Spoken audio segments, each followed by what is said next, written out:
Mutual presents The Mysterious Traveler.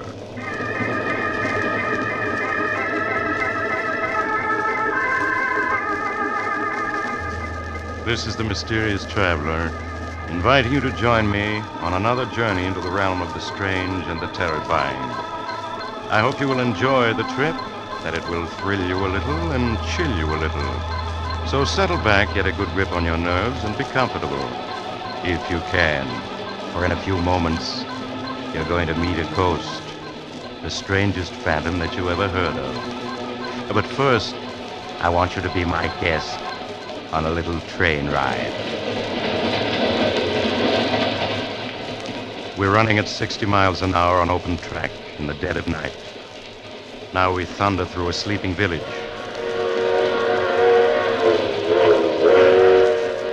Then beyond it, we plunge into the waiting mouth of a tunnel. We race through the tunnel and into the open again. Over a trestle and on into the night. A little world of our own, rushing forward resistlessly, a symbol of power and speed and life. Yes, trains do have a life of their own, as you'll see in the unusual ghost story that I call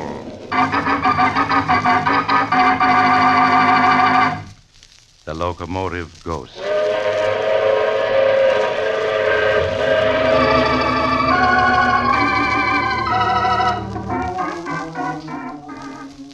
My story starts some years ago in a hilly region of western Pennsylvania. It's almost midnight, and two men laden down with several handbags are moving cautiously over the rough ground beneath a railroad trestle. They come to a spot beneath one end of it, and there in the darkness, they stop and turn on a flashlight.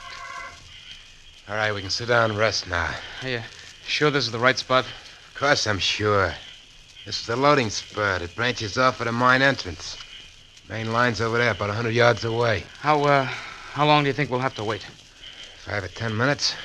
These mine trains don't run in a minute the way they do out in the main line. Suppose the money isn't on the mine train. They might have changed their plans. It'll be on it.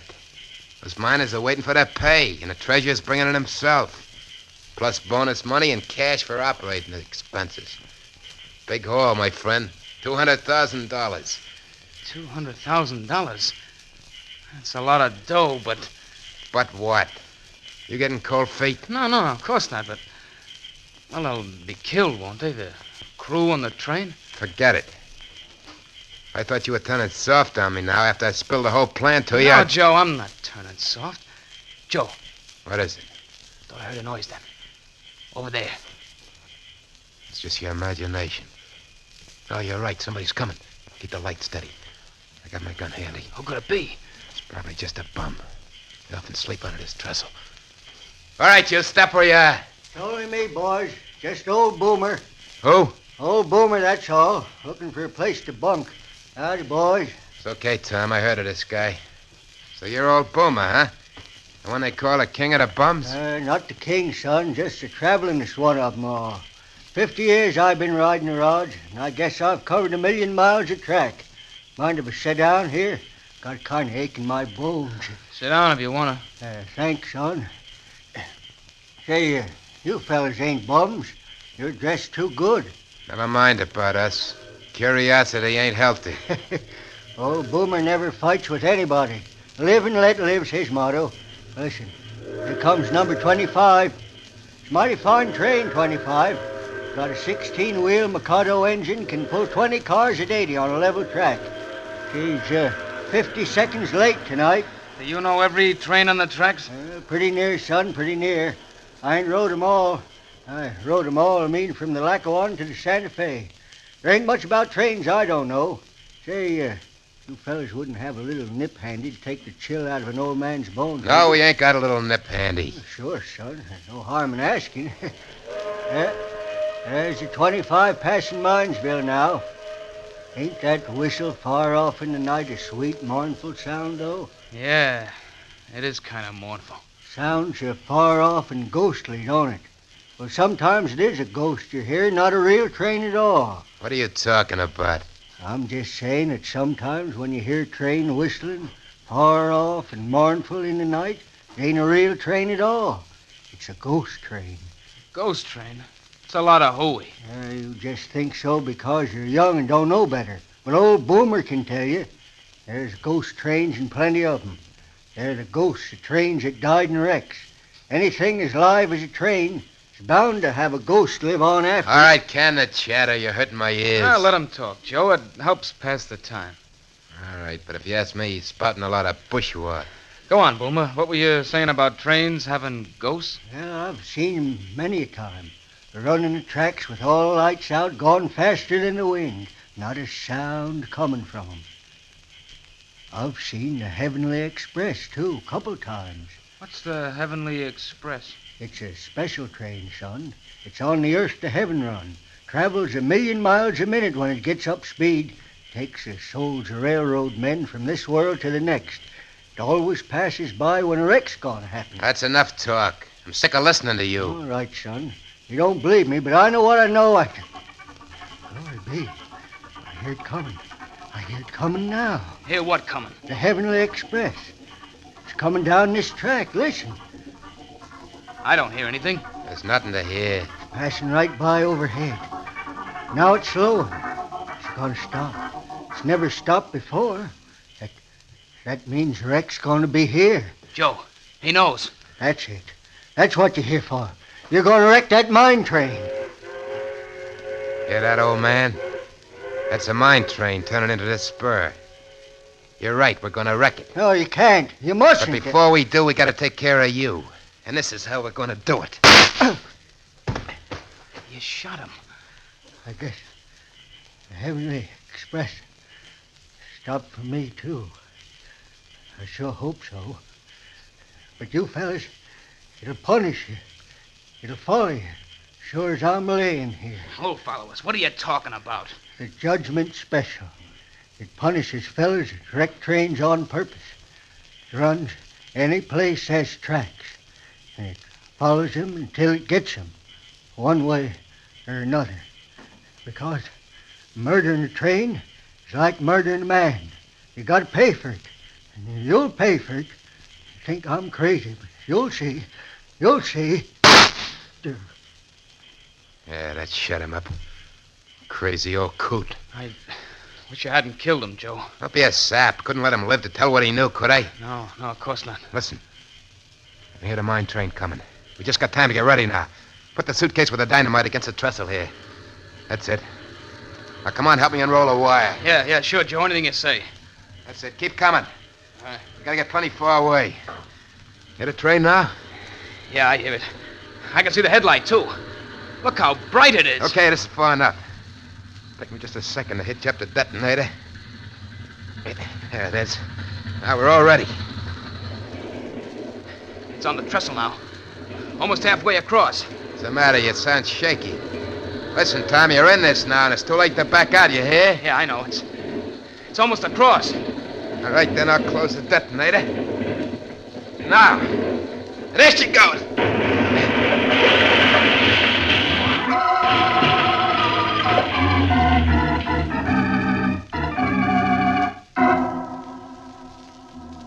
3 hours later, the two men, Joe Malone and Tom Henderson, were driving eastward through the night, far from the scene of the train wreck. Between them on the seat was a large handbag, and Joe Malone at the wheel patted it lovingly. $200,000. Ha! You realize that, Tom? We got $200,000 riding here between us. Yeah, I know. What's the matter? You don't sound very happy about it. Sure I am. It's just... Just what? Well, I can't help remembering the crash when the mine train went into the ravine. The way the whistle kept screaming, just like the locomotive was something alive that was being killed. Oh, for Pete's sake, the whistle valve got stuck when the engine crashed, that's all. Sure, I know that, only... Well, I just can't help remembering it. Joe, the crew were all killed, weren't they? Suppose they were. What do you care? You're as nervous as an old woman. I should never have rung you in on this job. I'm all right, really I am, Joe. Listen, what are you going to do with your $100,000? I'm heading for the big town. Gonna have one swell time. Gonna buy new clothes, stay at the best hotel in town, and really cut loose. Meet me in New York. I'll show you a real time. Where you gonna stay? Mrs. Miller's boarding house. It's over on the west side. You can find it in the phone book. Mm-hmm. I'm just staying there till I can buy some real classy duds. And I'm moving to Park Avenue. Always had a yen to live on Park Avenue. Now I'm gonna see what it's like. Yeah, sounds all right. Maybe, Joe, look out, that train! What'd you do that for? Why'd you grab the brake? You stalled us right here in the middle of a railroad crossing. I had to, Joe. The train on the track there in front of us. We almost ran into it. What are you talking about? There wasn't any train on that track? But there was, running without lights and not making a sound. You're crazy. I tell you, there wasn't anything in sight, not even a handcar. But I saw it, Joe. Never heard of a train running without lights. That proves you're crazy. Well, maybe it was an empty. But if I hadn't stopped the car, we'd have smashed into the side of it. Got a good mind to suck, you one. Now we're stalling the railroad track, and the car won't start. I'll get out and push. Joe, look! A headlight! Real train this time, coming around the bend. It's not 200 yards off. Joe, it's gonna hit us. We gotta jump. Yeah, but this door won't open. It's stuck. Come on, out this side. Come on, I got the bag. Oh, my coat's caught in the car door. I'm stuck. Help me! I can't, Joe. Jump! Help Jump! me, Tom! Help! Help me! Help!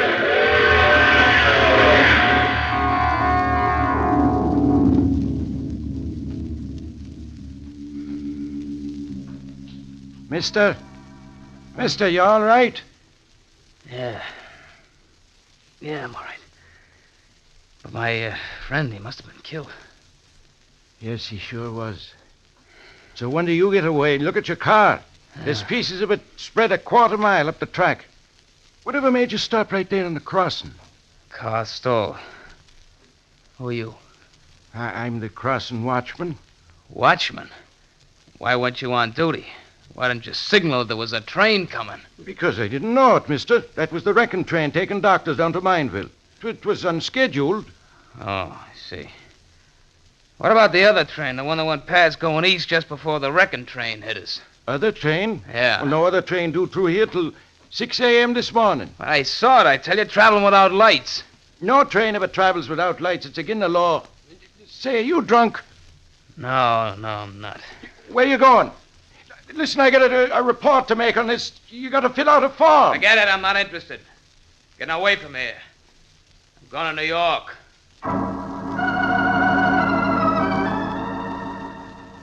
Late the next afternoon, Tom Henderson reached New York. Not knowing where else to go, he hunted in the phone book for Mrs. Miller's boarding house that Joe Malone had mentioned and went there. Mrs. Miller gave him a room on the top floor, and there he carefully locked in the closet the precious handbag that held $200,000. All of it his since Joe's unfortunate death. After that, Tom went out to see New York's nightclubs. But he got back after midnight, feeling considerably more cheerful. As he was about to unlock his door, Mrs. Miller appeared in the hall. Oh, Mr. Henderson. Oh, yeah, Mrs. Miller. I was waiting for you, Mr. Henderson. Huh? It's turned so cool that I lit the gas heater in your room. Well, thanks a lot. I just wanted to warn you that you... What was that? What was what, Mr. Henderson? That whistle just now, what was it? A boat out in the river? Oh, that was a freight train, Mr. Henderson. Freight train? Here in the heart of New York? Well, yes. They come down the west side elevated tracks to the freight yard downtown. They run past just a few yards down the street. I didn't know that.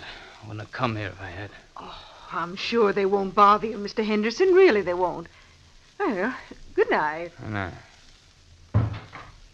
Oh, battle axe.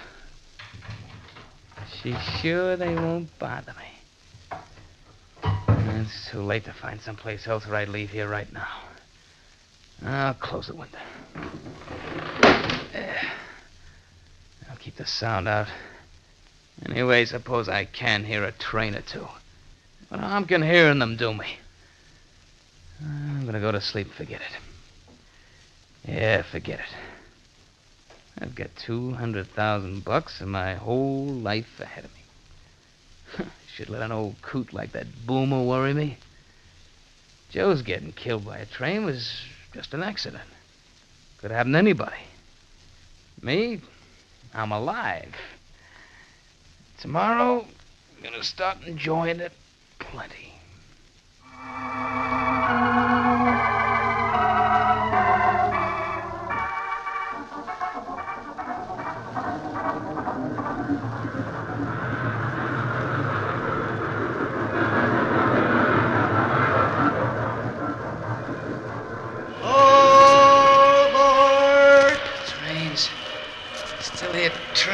All aboard, son. We're leaving in 1/1,000,000th of a second, and we gotta be on time.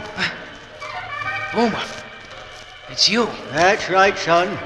You gotta wake up and get aboard. We're pulling out. Well, I'm at a railroad station someplace, but everything's so misty I can't see much. No time for talking, son. Gotta get aboard. Yeah, but I'm the only passenger, except for you and me, there isn't another soul in sight.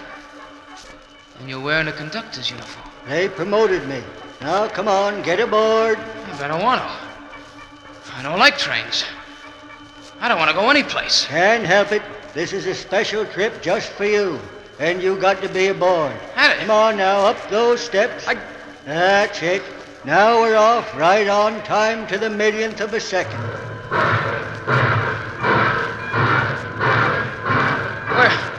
Where are we going?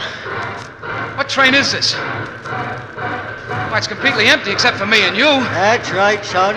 It's a 1,000-car train pulled by 30 engines. And you and me are the only ones aboard. Well, where are we going? What train is this, anyway? It's the Judgment Special, son. And we're bound from this world to the next. No! Yeah, or any place there's tracks, the judge up right outside your window and took you aboard. I don't want to die. I don't want to. You haven't any choice, son. You're on the Judgment Special and we're hitting 1,000,000 miles a minute now. What? Look out the window. There's the earth way down below us. See it? Yeah, but I don't want to leave it. I don't want to go. Look at the stars flash by. We're going 1,000,000 miles a minute, and it'll take us all eternity to get there. Yep. Here, I'll put the wind up so you can see better. There you are, son. There's the earth we left. That tiny little dot of light way up in the sky. I won't go with you. I won't. Hey, I won't. What are you doing? Get down. You can't jump out that window. We're going 1,000,000 miles a minute. I will jump. I'm not going with you. Come back. Come back. Wake up. Wake up, Mr. Henderson. Wake up. Wake up. What is it? Oh. What is it? Oh, Mr. Henderson, thank heaven you're still alive. I thought you were dead for sure.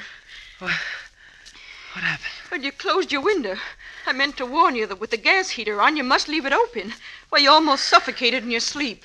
I almost suffocated? Yes. If I hadn't heard you trying to get your breath and hurried in and opened your window, you'd have been dead now, for sure.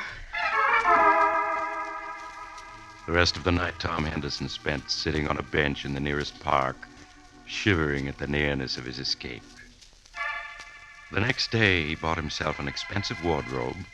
Then he checked into the biggest hotel on Park Avenue.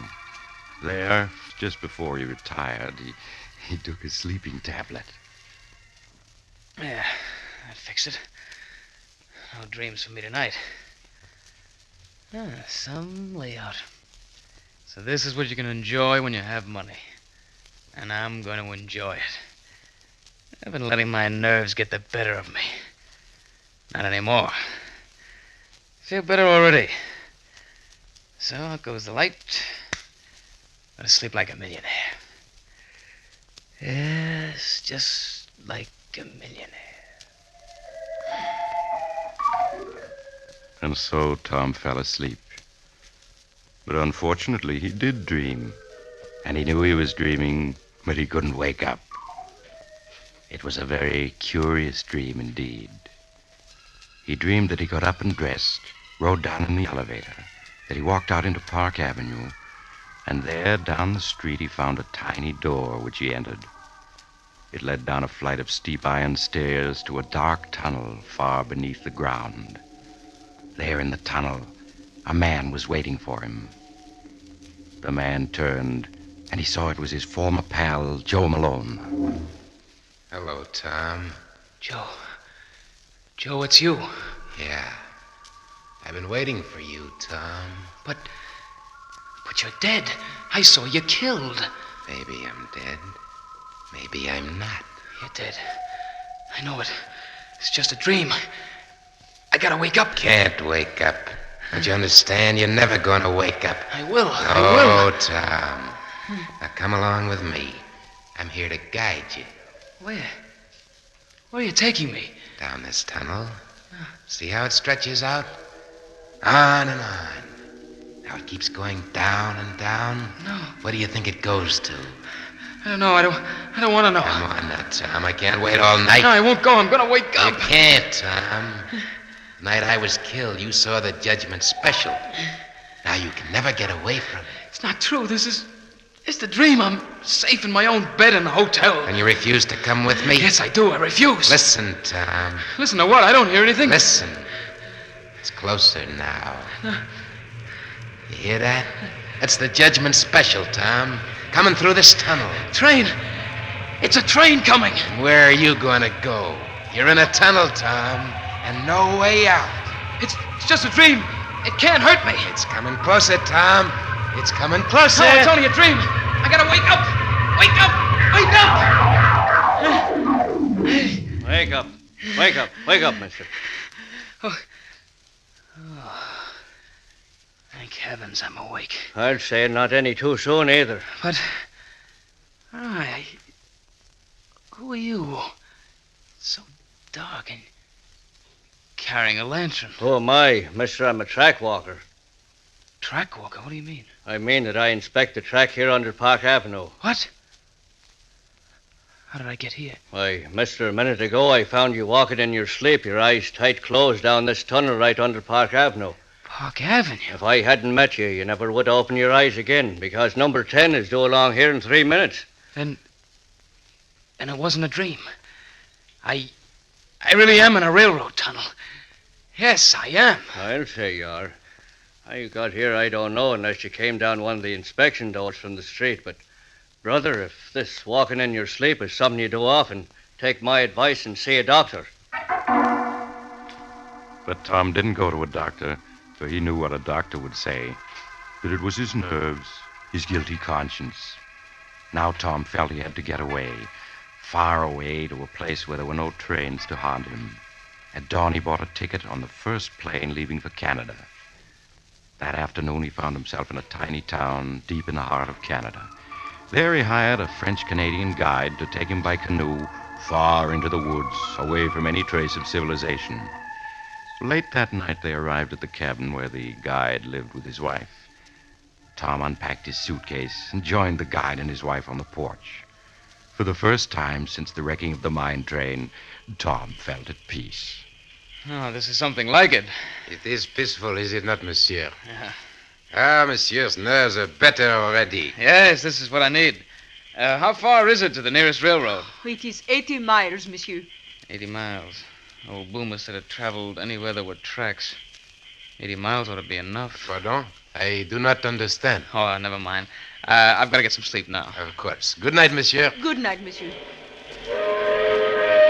What was that? What was what, monsieur? That whistle then. It sounded like a train whistle. Impossible. It must have been an owl. Yeah, sure. Sorry I bothered you. Good night. Tom entered his room and went to bed, but he could not sleep. He tossed and turned, and at last got up and dressed. Oh, the moon is bright. I'll take a little walk. Gotta calm myself down. There's nothing to worry about now, not a thing. Out here in the wilds, I'm safe. Perfectly safe. Tom left the cabin and entered the woods. They pressed thick around him, but an open passageway through the trees attracted Tom. He started down it, the moonlight illuminating his way.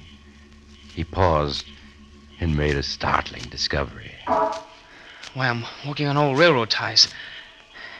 And there are tracks here, all rusted and loose. But the guide said there wasn't a railroad closer than 80 miles. He lied to me.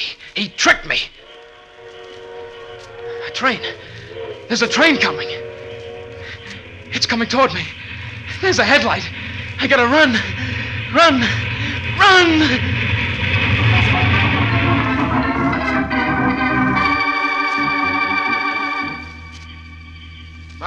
Marie! Qu'est-ce que c'est que ça, Pierre? The nervous one. He's not in the cabin. He has wandered off into the woods. Oh, that is strange. We must go after him. Hurry before he does himself an injury.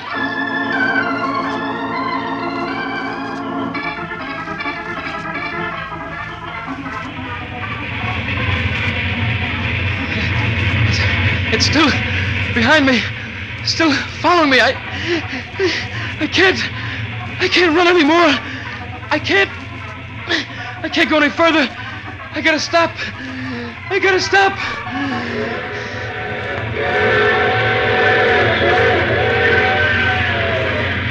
The Judgment Special, son. It runs any place there's tracks, and it follows you till it gets you. Because murdering a train is like murdering a man. You got to pay for it. You think I'm crazy, but you'll see. Here it comes, son. No!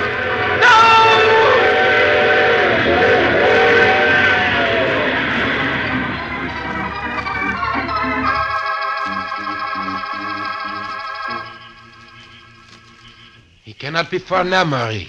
See his footprints.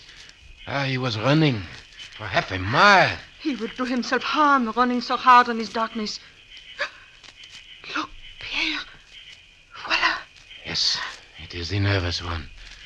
We have found him. He's lying face down. Wait, I will turn him over. Pierre, he lies so still. Has he done himself an injury? No, Marie. There is not a mark on him. Yet his face, it is twisted with fear. Pierre, is he dead? Yes, Marie, he is dead. Oh. His heart, he killed himself by running, no doubt. But what was it he ran away from? There is nothing dangerous in these woods.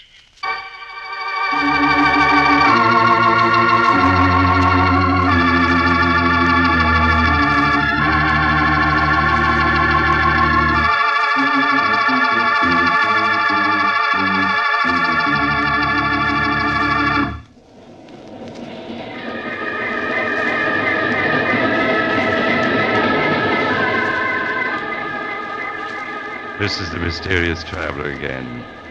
Poor Tom. The tracks he found himself on led to an abandoned logging camp. They hadn't been used in 20 years, and no train could possibly have run on them. Except a ghost train. But of course, none of us believes in ghosts, so we'll just have to accept the coroner's verdict, which was heart failure induced by overexertion. Just the same, if you ever see a train running without lights and going faster than the wind, don't be too sure it's only your imagination. And next time you hear a distant, mournful whistle in the night, Oh, all this talk about trains is making you nervous, and you have to get off here. I'm sorry. But I'm sure we'll meet again. Shall we say next week at the same time?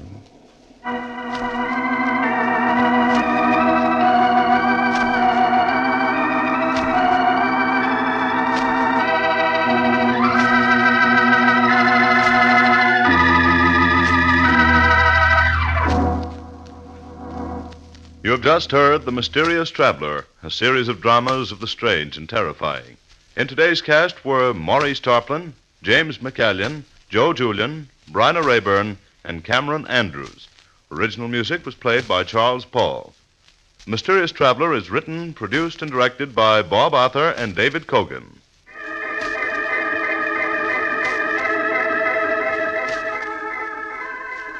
Listen next week to a tale titled The Man the Insects Hated. Another strange and shivery tale of the mysterious traveler.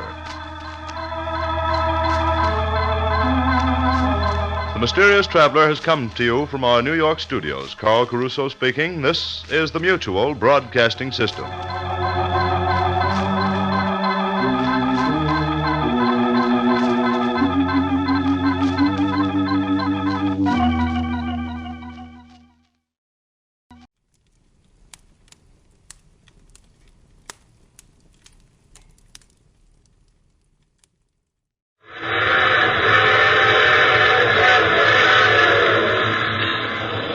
Mutual presents The Mysterious Traveler.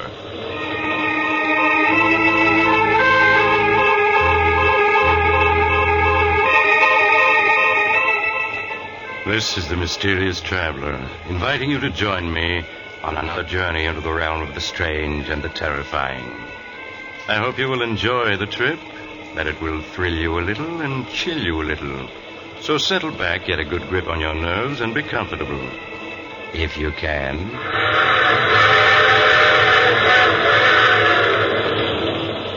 It's the end of July, and rather warm, isn't it? There's probably an insect or two buzzing around in your living room right this moment, or banging against your screen trying to get in. Before we go any further, you better get rid of it. If you do, you'll breathe easier as you hear the unusual story I have for you today. The story I call The Man the Insects Hated.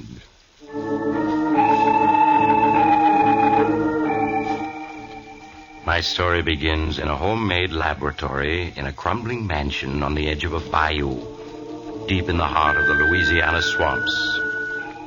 Outside, the air is filled with the strident hum and buzz of insects, uncounted swarms of them, crawling and hopping and flying in the hot, lush atmosphere. Inside the laboratory, the air is filled with the same sound as a small man with graying hair lifts a wire insect trap to a table. Listen to them, Mary. How they hate me, every one of them.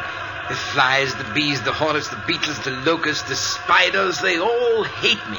Oh, John, they don't hate you. They're just bugs.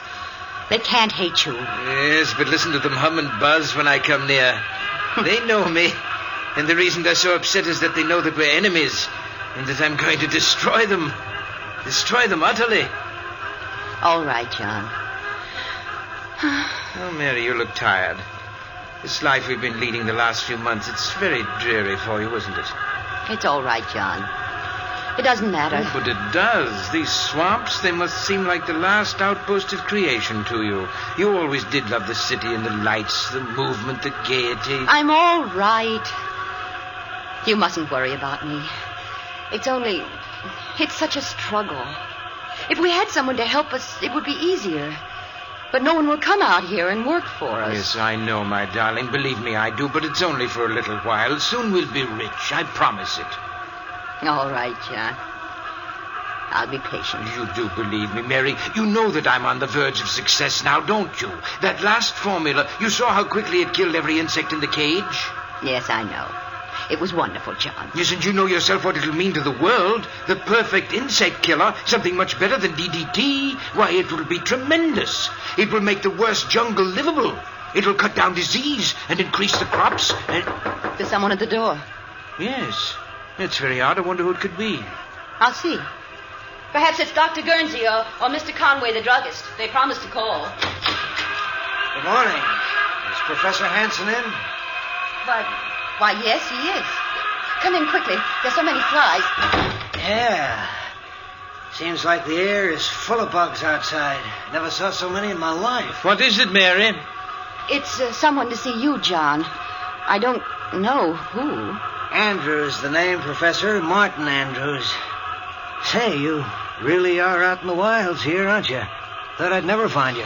Yes, we are rather isolated, but... You're wondering who I am and what I want here. The truth is, I was in Conway's drugstore back in town, and he told me you might be able to use a handyman. Oh, a handyman? Yes, we can use a handyman. How much do you want? Oh, not very much. I guess $25 a week would do me. We can manage that, I think. But on second thought, I don't know. I'm not crazy about these swamps with all these bugs around and... Oh, please try it anyway, Mr. Andrews. My husband is engaged on some very important research, and he needs help badly. Oh. Well, when you put it like that, Mrs. Hanson... Then you will stay. Yeah, I'll stay. What have I got to lose? Maybe I'll like it better than I thought at first. Excellent, Mr. Andrews, excellent. Oh, just call me Martin, Professor. Yes, Martin, yes. Now, there are a lot of details that you can help me with. Now, take this watch. And lunch will be ready in a minute. Oh, yes, my dear, yes. Take this watch, Martin, and you see this wire trap full of insects? Yeah. There must be thousands of bugs in there. There are. You see, I'm working to discover the perfect insect exterminator.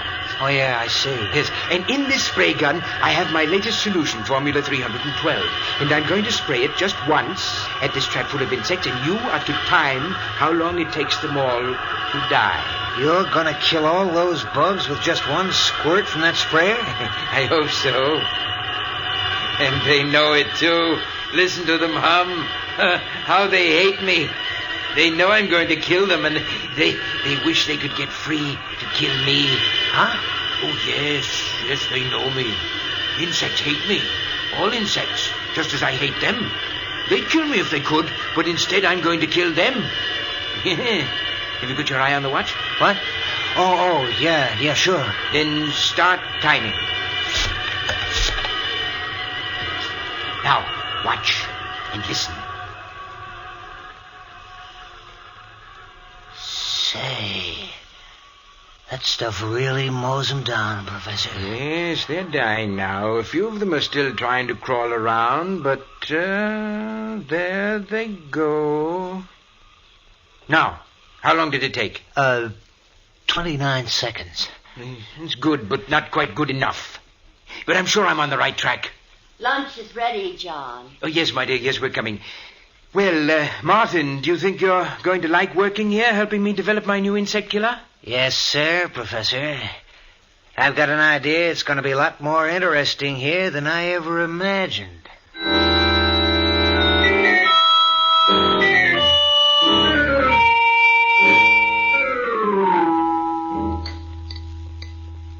Some more coffee, John?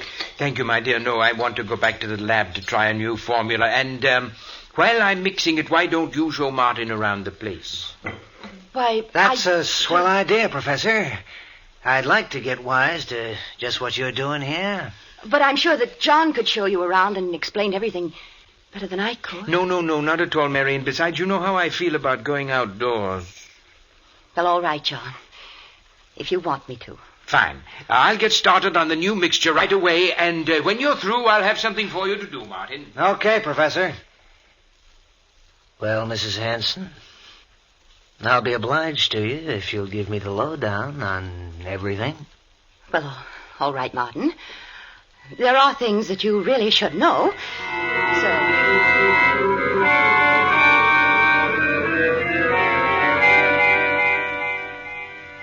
So, that's how it is, huh? Mm-hmm. The professor is hipped on the subject of bugs and wants to rid the world of them. And he thinks they all know it and hate him, huh? Oh, that's a hot one. The bees and the mosquitoes and the flies, they all got it in for him, huh? You mustn't laugh. I know it's a strange quirk of his mind, but it's a harmless one. And you must pretend not to notice anything odd about it. Okay, Mrs. Hanson, if you say so. You see, when he was a small boy, my husband was almost stung to death by a swarm of bees. That brought on his peculiar hatred of all insects and his belief that they hate him. Sure, I can see how that'd be. And that's the reason why all his life he's been experimenting to find the perfect insect exterminator. It's screwy, but if he does find this perfect bug killer, it'll pay off big. Oh, he will find it. I'm sure of it. That's why I'm willing... I'm sure he will. You were going to say that's why you're willing to stay here in this swamp, because you think he'll find this bug killer and make a lot of money from it, huh? Well, that's the truth, ain't it, Mrs. Hanson? You're being impertinent. The first time I looked at you, I could see you weren't meant for a life like this. You were meant for pretty clothes and soft music, dancing, fun. Not for rotting away in a swamp that's only fit for bugs. You mustn't talk like that. I've got to go back to the house. No, not yet. Listen, the minute I stepped inside that house, I knew you were eating your heart out all for fun and people and pretty things. I don't know what you're talking about. Let go of my wrist. Not yet. Listen, I'm no handyman. I know how to make money when I want to. It's just good luck that brought me here. My good luck. There's meant to be something between us. I knew that the second you opened the door this morning. You're crazy. Let me go. Sure, I'll let you go. There. Well, why don't you run away from me now that you can? You mustn't say things like that. You mustn't. But I already have, and I will again. You weren't meant to be married to a dotty old dodo like the professor.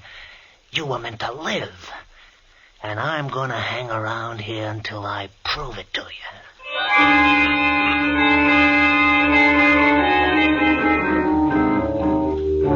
And so Martin Andrews joined the strange household in the swamps, the household where Professor Hansen plotted death for the insect world. Mary suggested to him that it had been a mistake to hire Martin so hastily without investigating his background, but her husband pooh-poohed her arguments, and she was silent, knowing she could not explain that she was both frightened and fascinated by a man whom she'd seen for the first time that day. So Martin stayed, and in the days that followed, Professor Hansen found him invaluable. With his help, the work went much more quickly. And daily, as the work progressed, the number of insects swarming about the house increased, buzzing and humming ominously as though news of the professor's success was spreading throughout the whole swamp. Then one morning in the laboratory...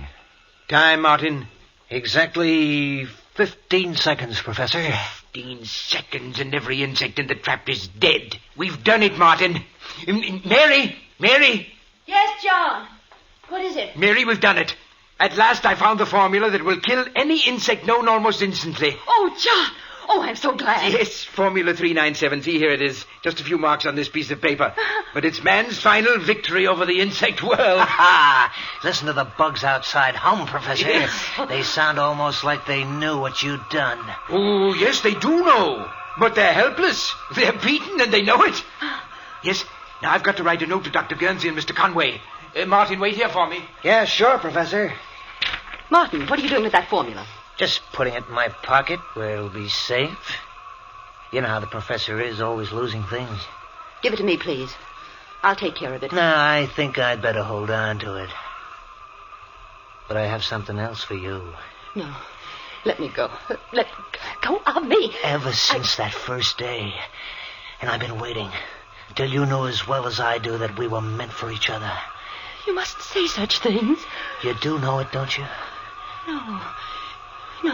Maybe this'll convince you. Oh, Martin. Now you know it, don't you? Yes. Oh, I'm crazy, I suppose, but I can't help it. You've got to go away, Martin. Now, today. You are crazy if you think I'm going without you. Oh, here comes the professor. We'll talk about it later.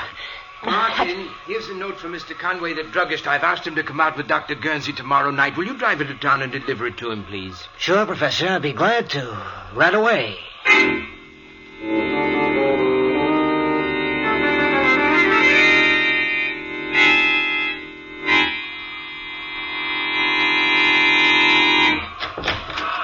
Come in, Martin, quickly. Yeah. Oh, my, your clothes are covered with insects. Here, stand still a minute. I'll get rid of them.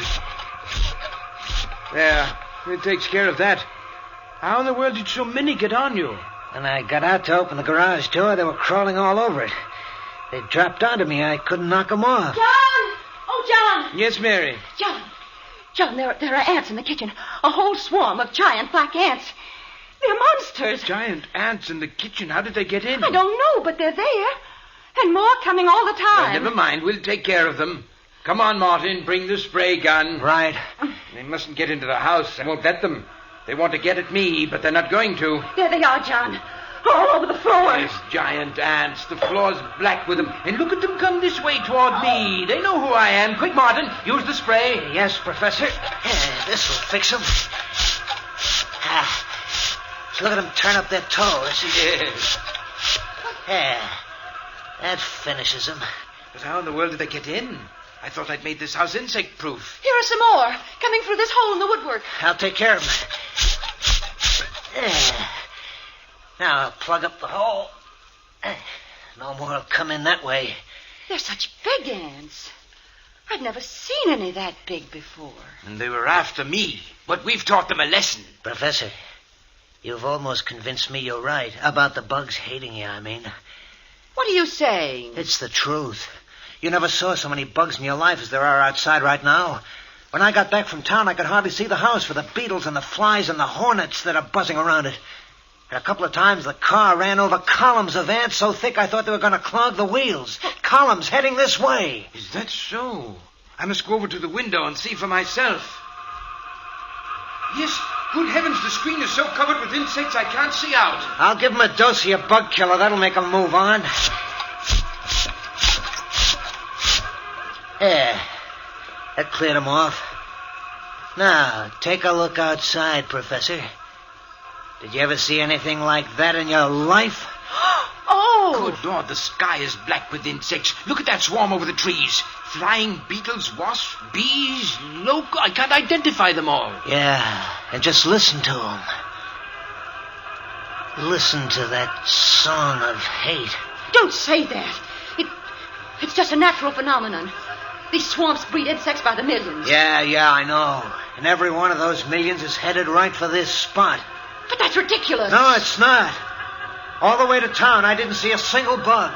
Because they're all gathered right around here, right around this house. You mustn't say that. He's right. They know what's happening here, and they want to stop me. No, John, no. If you want my advice, the thing to do is make up all the Formula 397 we can.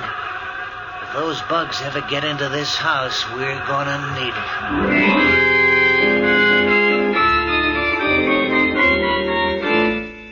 As the day wore on, the clouds of insects surrounding the old mansion in the swamps grew steadily bigger. At times, the house was almost hidden by the black swarms of tiny creatures flying and crawling over it, as if they really were trying to force their way inside. But only a few did get into the house through unnoticed cracks, but as night came on. John. Yes? John, the lights won't go on. They won't? No, look.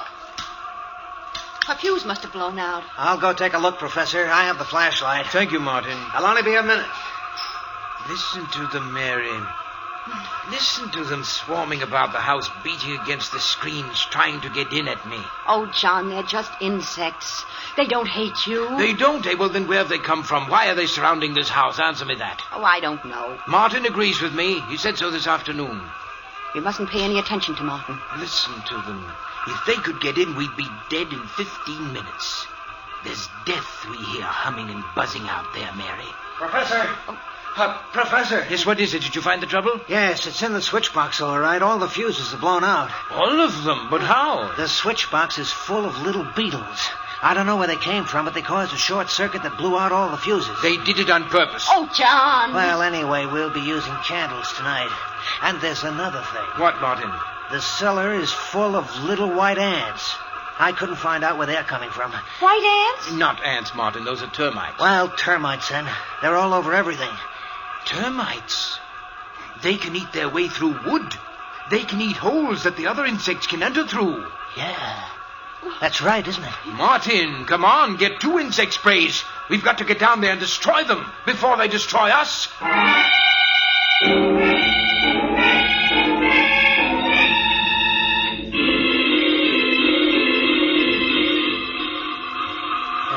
Listen to them. There must be billions of bugs out there. Crickets, bees, flies, hornets, wasps, ants, every kind of insect there is. It's a good thing you put tight screens on this house. John! What is it, Mary? I thought I felt the house shake then. Ah, don't let your imagination get you. I didn't feel anything. No. You must keep control of your nerves.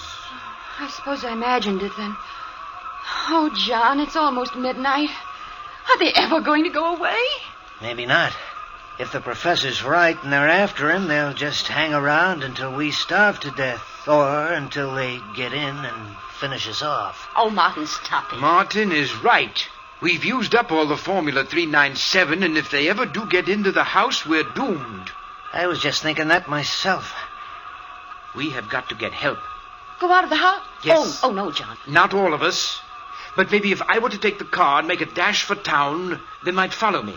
John, that's madness. In the sedan, with all the windows shut, they couldn't get at me, and in town I could get help. Yeah, you could. I could make up more Formula 397 at Conway's drugstore, and he and Dr. Guernsey can come back with me. And if we used a big pumper spray, we could destroy every insect that's outside. No!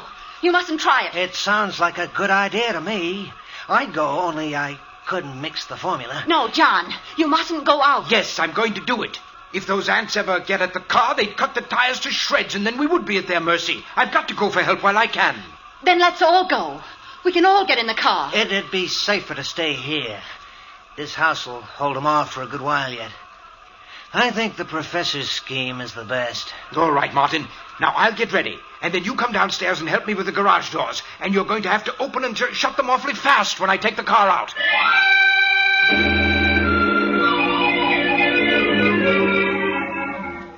Despite Mary's protests, Professor Hanson carried out his plan.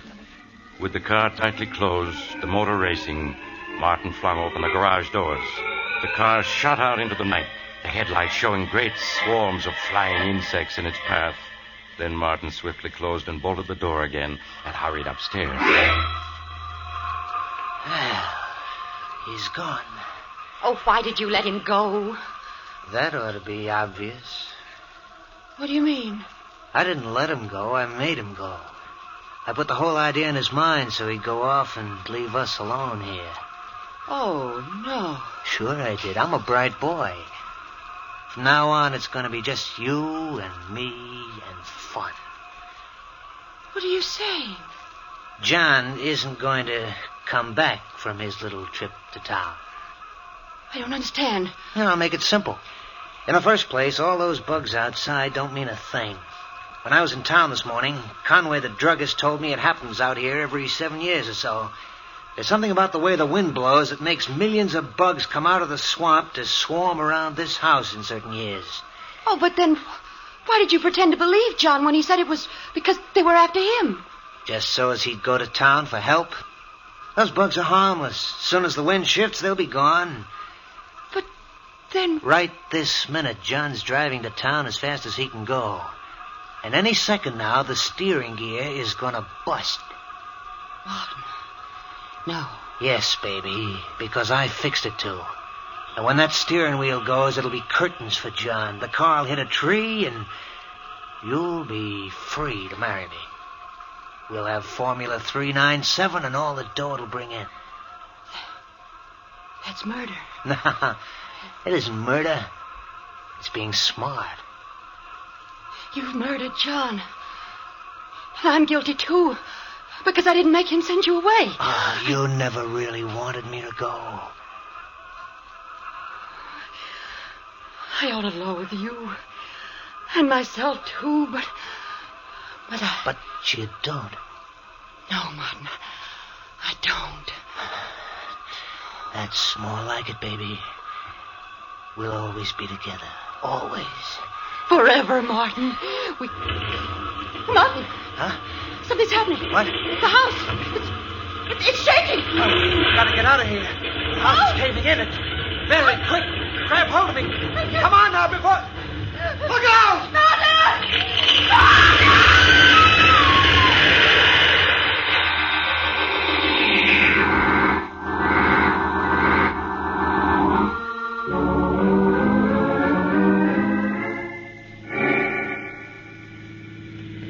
Mr. Conway, can't you drive faster? We must get back to the house. I'm driving as fast as I can, Professor. Professor, you must control yourself. That was a serious accident you were in. It's a miracle you weren't killed. Sure was. Where your car hit that tree, well, I'm just glad it wasn't me. Yes, but please drive faster. No, I should never have allowed you to return to your home with us. You should be in a hospital. But, Doctor, my wife and Martin, I've got to save them. Those insects. They hate me. They're out to destroy all of us. They'll kill my wife and Martin if we don't get there in time. Professor, you must calm yourself. I'm sure it isn't as serious as all that. Oh, Doctor, you're like everyone else. You don't know how dangerous the insect world is, but I know. And that's why they hate me. And that's why they're out to destroy me and my wife and Martin. Well, we're almost there. The house is just around this bend in the road. Yes, but please hurry. You mustn't slow down. Professor, I gotta take this curve slow. After all, we don't want no more... Good Lord. The house. It's collapsed. They've wrecked it. The insects have wrecked it. I told you they were out to get me. Now come quickly. We must find my wife and Martin. Come along, Conway. This looks bad. Yes, Doctor. Mary! Mary, where are you? Mary, answer me. Conway, you'd better start looking through the wreckage. Okay, Mary! Mary, where are you? Oh, Lord, I've never seen so many bugs in all my life. If we only had more of my Formula 397, we could kill all of them. All of them. But they won't get the better of me. They won't.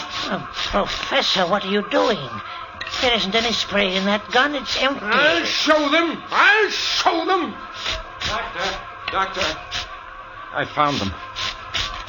They're under the wreckage of the house. Oh, you'd better take me to them, Conway. Perhaps we can... It's too late, Doc. They're both dead. Dead? They're dead? Yes, Professor. They were killed by falling timbers when the house collapsed.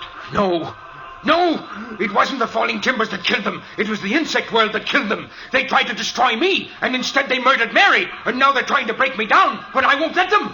I won't let them. My formula 397. This spray will destroy them all. Yes, they're dying left and right. They're dying, you see? Doc, what's wrong with them? That spray gun's empty. Yes, Conway, I know. I'm afraid he's completely mad. The insect world has destroyed his mind.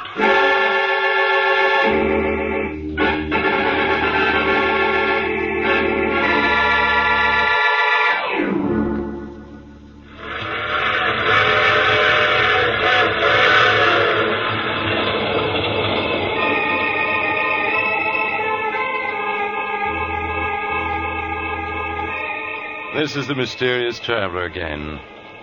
And how did you enjoy our visit with the man the insects hated? Too bad about poor Professor Hanson, wasn't it? Yes, they found he'd gone completely mad, and in his madness had completely forgotten his newly discovered Formula 397, which would destroy all insects. Oh, what happened to the copy of the formula which Martin had stolen? Well, strangely enough, when Martin's body was removed from the wreckage, the formula was not in his pockets. Some people say that the insects...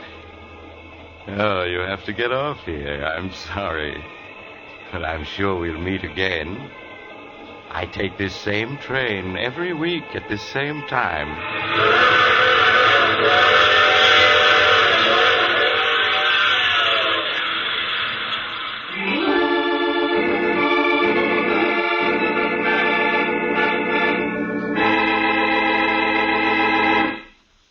You have just heard The Mysterious Traveler, a series of dramas of the strange and terrifying.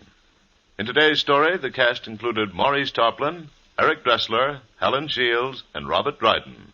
Original music was played by Gene Terazzo. The Mysterious Traveler is written, produced, and directed by Bob Arthur and David Kogan.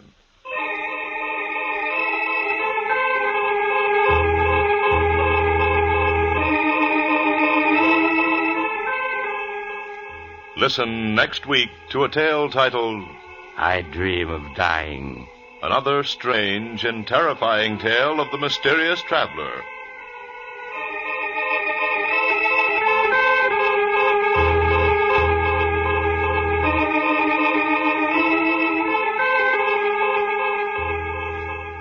The Mysterious Traveler has come to you from our New York studios. Carl Caruso speaking. This is the Mutual Broadcasting System.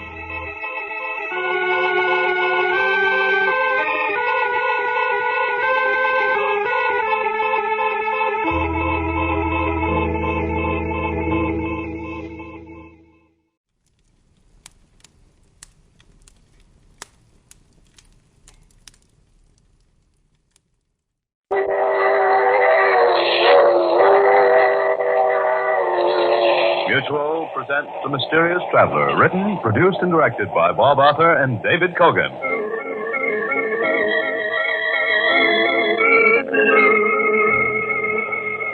This is the Mysterious Traveler, inviting you to join me on another journey into the realm of the strange and the terrifying. I hope you will enjoy the trip, that it will thrill you a little and chill you a little. So settle back, get a good grip on your nerves, and be comfortable. If you can.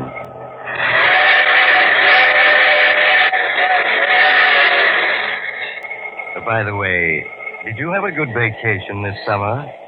A nice, quiet time. No unusual excitement. No unpleasant event that shook your nerve so that you jump when a strange hand knocks on your window at midnight or slow, heavy footsteps come up to your door? That's good. Then you're in shape to go on another vacation with me tonight. It's the story I call Vacation from Life. The spot I have in mind for your vacation is a tiny harbor along the northern Maine coast. An isolated beach, reached only by boat from the nearest town 2 miles away. And so lonely, there's only a single cottage. But it's going to be vacant soon. The present owner won't be needing it after tonight. My name is Matthew Clark. I am 40 years old, and I teach Greek in New York City. I suppose you could say I'm a typical professor since I wear glasses, stoop a little, am absent-minded at times, and as my wife has said so many times in the 10 years we've been married, I hardly know a screwdriver from a monkey wrench or how to replace a burned-out electric light bulb. A fumbler. That's her favorite word to describe me. Well, she's going to find out it's not true. But I mustn't get excited. I won't be able to finish this if I'm right. Don't keep calm. Putting this in our cottage on Desolation Beach in Maine. It's almost dark, and the waves are pounding on the sand. The wind is rising. There's a real northeaster coming. But 4 days ago, when I came up here to open the cottage, the sun shone, the water sparkled, and except for the driftwood and seaweed along the beach, there wasn't a hint of the fierce storms that can lash this shore. I made sure that the cottage was in good shape, aired the rooms, and put away the stock of provisions that Seth Thompson had brought from me from the village in his boat. And then while I waited for Seth to call for me, I walked along the beach, poking into the piles of driftwood like a boy searching for treasure. And I found it. I found something that set my heart to pounding and brought a flush of excitement to my face. Something that roused my imagination to a feverish pitch. It was a mine.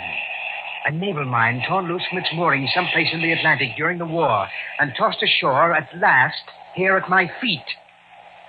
It was hidden under seaweed, a 3-foot steel ball with 500 pounds of TNT inside it, waiting for an incautious touch to set it off.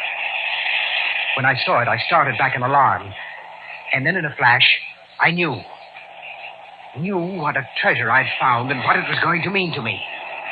I was gloating over it so that I didn't even hear Seth's boat arrive at my dock until he called to me. Professor, you about ready to be heading for town? I turned to see Seth stepping down off my dock. I hurried toward him. Yes, Seth, I'm ready. I was just stretching my legs while I waited. Seen you poking around that driftwood. I figured maybe you'd found something worthwhile. Seth, what I found was a very dead codfish, an extremely odorous one. Well, here's the boat. I'll get in. Professor, for Pete's sake, don't never step right on the gunwale of a boat when it's rocking.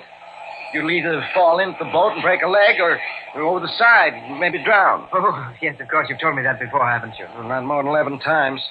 Yeah, I'll hop in first. Now, give me a hand. That's it. Now, jump down here beside me. Look out. Ouch! Oh, Professor, when you lose your balance in a boat, don't ever grab the engine. It's usually hard. Let me see how bad you burned your hand. Well, it's not too bad. It was clumsy of me, though, wasn't it? Yeah, it was. The burn ain't bad. Just a little engine grease and fix it up. There. Now, you sit down back there. Very well, Seth. Stay set down. Truth is, Professor, I don't trust you around machinery no more than I would a baby.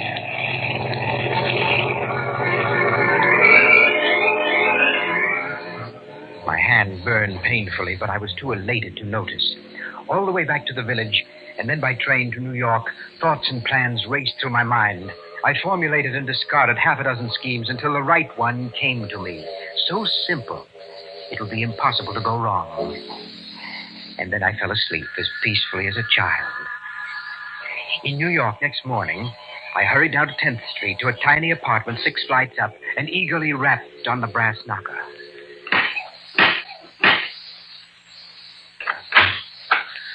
Why, Matthew. Matthew, it's you. Yes, Ruth, I know you didn't expect me so early, but here I am. Oh, I didn't expect you so early, but I am glad to see you. Won't you come in? Thank you. I'll make you some coffee. Sit down and be comfortable. I'll only be a moment. As Ruth bustled around making coffee, I sat down and relaxed. The tiny apartment was soothing. There was an atmosphere of peace and quiet about it that delighted me, and Ruth herself delighted me even more. She was small, charmingly feminine. She was a teacher, too, of ancient history. We'd met during one of my summer lectures at the university and quickly found much in common. One of our favorite pastimes was to discuss the life of the ancient world. Perhaps the Punic War or the history of Greece. She from the standpoint of the historian, I from that of a student of the language and literature. Here, Matthew. Drink this. It's hot and strong the way you like it. Thank you. Oh, look out. You almost dropped it. Why, Matthew, you've hurt your hand. What have you done to it? It's just a little burn, nothing to worry about. Matthew, you must take care of yourself. I'm going to fix that burn. Have some lotion right here and bandages. Just sit and drink your coffee while I take care of it. And tell me all about the cottage and the trip and everything. The touch of her fingers was amazingly soothing. And as she bandaged my hand, I told her of my trip, though I said nothing of the mine that I'd found on the beach. She listened to me as a woman should, with interest and appreciation. She made me forget my clumsiness, my awkwardness at conversation, I cannot deny it, my insignificance in the world. No wonder I loved her with a devotion that my friends would have thought impossible in poor, dull, dry Matthew Clark, professor of Greek. It was with reluctance that I said goodbye when I'd finished my coffee. I know you have to go, Matthew, but it's sweet of you to drop in. You know that I'd come oftener if I could, Ruth. Of course, Matthew. I understand. Will I see you again before you take your vacation? Of course, my dear. I'll stop in day after tomorrow. And, Ruth... Yes, Matthew? I hope to have some news for you then. Some good news. Oh, Matthew, you mean... Yes, my dear, I hope so. But for now... Oh, how different it was when I reached my own apartment in Washington Square. Louise, my wife, greeted me with a brisk contempt, which has been her attitude toward me almost from the first week that we were married. Is that you, Matthew? Yes? Oh, so you're home. Yes, I'm home. Safe and sound, my dear. Safe, but not completely sound, I see. That bandage on your hand, what did you do to yourself this time? Oh, I burned myself slightly on the engine of Seth Thompson's boat. Well, you wouldn't be you if you didn't hurt yourself somehow. Who put the bandage on? I see it's fresh. A very nice young lady in the drugstore at the station fixed it. You see, I stopped by to buy some ointment. Never mind the details. Now, I suppose you want me to drop everything and fix some breakfast for you. Oh, no, my dear, no. I had a cup of coffee at the drugstore. Well, thank goodness for that. Well, how's the cottage? I suppose it had been broken into and half our things stolen. Oh, no, it was in fine shape. One of the shutters was blown off, that was all. What about the electricity? I suppose you forgot to have it turned on. No, my dear, I attended to that first thing. The place is ready and waiting for us. Well, I can hardly believe you haven't forgotten something. But I can't stand here talking. I have things to do. I suppose you'll want to rest. Yes, I would rather like a nap. I didn't sleep so very well on the train. Very well. I'll see you at dinner. There's something else I want to talk to you about. But it can wait. Something else she wanted to talk about. Well, there was something else that I wanted to talk about, too. I was sure it would do no good, but I had to mention it. I didn't see Louise again until dinner, and then she wasted no time in coming to the point. Matthew, I wanted to speak to you about your insurance. My insurance, darling? I said insurance, didn't I? Wish you wouldn't repeat my words after me like a parrot. Well, I'm sorry, Louise. It's just that I rather think I'm carrying all the insurance I can afford on a teacher's salary. On a teacher's salary. That's exactly the point. Now, suppose something happens to you. What's to become of me? You certainly haven't been able to save anything. There is my life insurance. $5,000. A pittance in these times. No, Matthew, you must take out more insurance. With your ridiculous faculty for getting hurt, you might easily kill yourself at any time. Well, that's a rather callous thing to say, Louise. It's practical, that's all. Now look at your burned hand. You might just as easily have fallen overboard and drowned as fallen against the engine. Louise, I'm not a child. Which brings me to something that I want to say. Well, say it then. Louise, for some time I felt that you were dissatisfied with me as a husband. Indeed. Go on, Matthew. You seem to look upon me as a rather feeble-witted creature whom you must constantly admonish. I'm sure it can be no pleasure to you to be tied to such a man as you think me, Louise. What are you driving at, Matthew? Well, you have a very fine intelligence and great energy, and you deserve to be a free woman, able to carve a better place for yourself in the world. Yes. You're a handsome woman. You could easily find a husband more worthy of you. Someone like that insurance agent, Kurt von Walter, for instance. And just why do you mention Kurt von Walter? Well, it's just as an example. He's obviously attracted to you, that's all. And so you think I should divorce you? Well, I can't help feeling that you'd be much happier if you did, Louise. Possibly I would be. But I know my duty. Without me, Matthew, you would be quite lost. I'm sure you'd manage to kill yourself somehow within a year. I'm your wife, Matthew. And your wife I shall remain until death, as they say, do us part. Until death do us part. Well, I had tried. I'd done my best to save her. Now I had to go ahead with my own plans. After all, I had a right to some happiness, too. I may be a professor of Greek, but I'm also a man, with a man's ability to love and hate. Yes, to love Ruth and to hate Louise. I hadn't even known how fiercely I hated her until after I'd met Ruth. And then hatred had welled up in me with a violence that had astonished me. Some men might put up with such a woman for a lifetime, but I'm not one of them. They are the weaklings of the world. Men, real men, take what they want from life, and I was determined to be such a man. The next day, I did as Louise insisted. I called upon Kurt von Walter, the blonde, handsome refugee who has become so Americanized that he speaks better English than most Americans, and who sells life insurance to men by flirting with their wives. I don't like him. His easy self-assurance and blatant masculinity revolt me. But my business didn't take long. There you are, Mr. Clark. An accident insurance policy for $20,000, payable to your so charming wife without a fuss of red tape. Yes, I think it's a waste of money, but Louise wanted it. Who can say what will happen in this uncertain existence, my friend? Up there in Maine, the fierce tides, the slippery rocks, the great storms.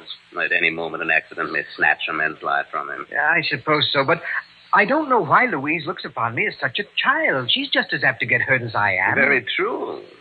So why not a policy to insure her life as well? Kurt, I'm just an underpaid professor. I can hardly throw money around for insurance as easily as all that. All the more reason you need it. If something happened to the lovely Mrs. Clark, if I say, well, the expenses would bankrupt you. I guess they would. So let me write a joint policy to cover both of you. The premium will only be a little more. Well, all right. I suppose it is the practical thing to do, and Louise always likes to be practical. Of course. When do you leave? Tomorrow evening from Grand Central Station. I'll give myself the pleasure of seeing you off. I may be able to help with the baggage. And for now, au revoir, my friend. So that was that. A fumbler, was I? Incompetent, unable to plan, born to fail in anything. Louise would see her life was insured in my favor for $20,000, and Kurt von Walter would have to testify that he talked me into it. $20,000. What freedom that would give Ruth and me. We could travel, see Europe, Greece, visit the very spots where Socrates walked and Plato composed his immortal dialogues. But I concealed my jubilance, lest Louise notice it and suspect something. I paid a brief visit to Ruth to say goodbye and to tell her something of the wonderful future ahead for us. Oh, Matthew, I can hardly believe it. Greece, Rome, Venice, all the famous spots of the old world. It'll be wonderful. Yes, we'll live life for a change, Ruth, instead of just reading about it in books. Then your wife, she has agreed to? Yes, she's going to divorce me. I'm not the man for her, and we both know it. Oh, I think you're a fine man, Matthew. Thank you, my dear. But Louise looks at things differently. We'll be back soon and attend to everything then. Very soon. I promise you. Yes, very soon. Much sooner than anyone but myself could guess. That night, Louise and I left on the main express. True to his word, Kurt von Walter, smirking and odious, was on hand to see us off, and Louise made a foolish fuss over him. Oh, you really shouldn't have come to the train with us, Kurt. It wasn't necessary. But of course not. For the pleasure, dear lady. And the way you carried all our bags. Poor Matthew could never have carried half of them, even if he hadn't burned his hand. On the other hand, I could never have learned Greek. Greek? Oh. Well, I hope you have a fine trip. Thank you. I shall be up there myself next week. I'll drop in on you. We'll be looking for you, Kurt. We'll never forgive you if you fail us, will we, Matthew? What? Oh, never mind. Oh, dear, it's train time. Goodbye, Kurt. Goodbye, dear lady. Oh, Kurt, you shouldn't have done that. I'm not used to having my hand kissed. In that case, dear lady. Oh, Kurt, you're a wicked man to kiss me like that in front of my own husband. I could not help it. In that case, I forgive you. Goodbye. Goodbye. I shall be seeing you soon. Very soon. Yes, Kurt, very soon.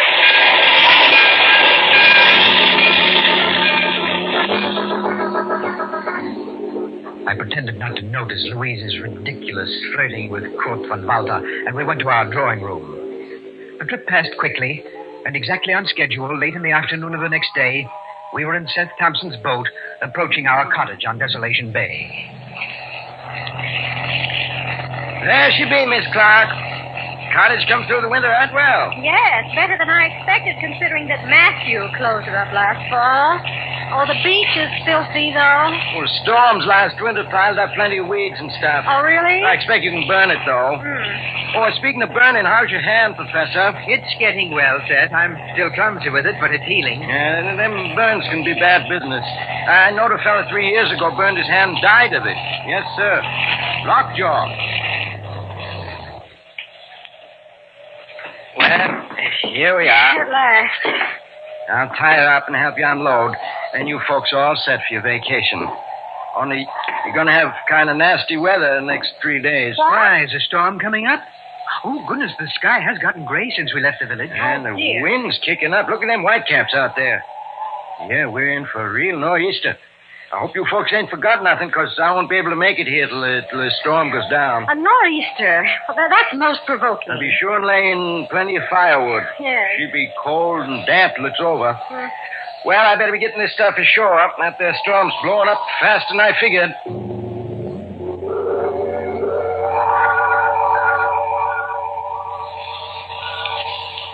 Just listen to that wind. We might at least have had a few nice days to begin our vacation. It is too bad, my dear. Well, you don't seem very concerned about it. If anything, you seem to be quite happy that we're going to have a storm. No, but I'm not. Oh. Now, let's see, everything's put away. Matthew, why didn't you have the phone installed as I asked? The price of running a wire out this far was prohibitive, Louise. Oh, money. I'm so tired of not being able to do what I want because it costs too much. Oh, well. Matthew, we need firewood. It's getting very cold, and all we have is that big log beside the fireplace. Yes, of course. I'll go pick up some on the beach. I'll be back in 10 minutes. I hurried out of the cottage. The wind howled, and the waves were pounding on the beach, sending white foam flying. I strode along the hard, packed sand, exultant. Everything was working to help me. The storm, my burned hand, everything was combining to aid me, as if I'd planned it so. 100 feet from the house, I found the mine, just as I'd left it, hidden beneath the seaweed. A 3-foot globe of concentrated death, nestling among the driftwood of seaweed and dead fish, covered with barnacles. So innocent looking, so deadly. Carefully, I lifted the seaweed I'd placed on top of it and exposed the detonating horns, those deadly knobs of metal sticking up from the mine and spelling death to any ship that touched them. Next, I found several pieces of wood nearby, just the right size for our fireplace, and pulled from the sand a length of rope, which once had anchored a fisherman's lobster pot. And now came the dangerous part. I had to fasten several pieces of the firewood to the detonating horns of the mine, using the rope to tie them fast. With the wind blowing steadily stronger and the storm coming closer, I worked as delicately as a surgeon. A fumbler, was I? Not now. In 5 minutes, the job was done. The driftwood tied securely to the detonating horns. A super booby trap for anyone seeking firewood on that beach. A strong pull on one of the pieces tied to the mine. And afterwards, what evidence would there be? It would be tragic, of course.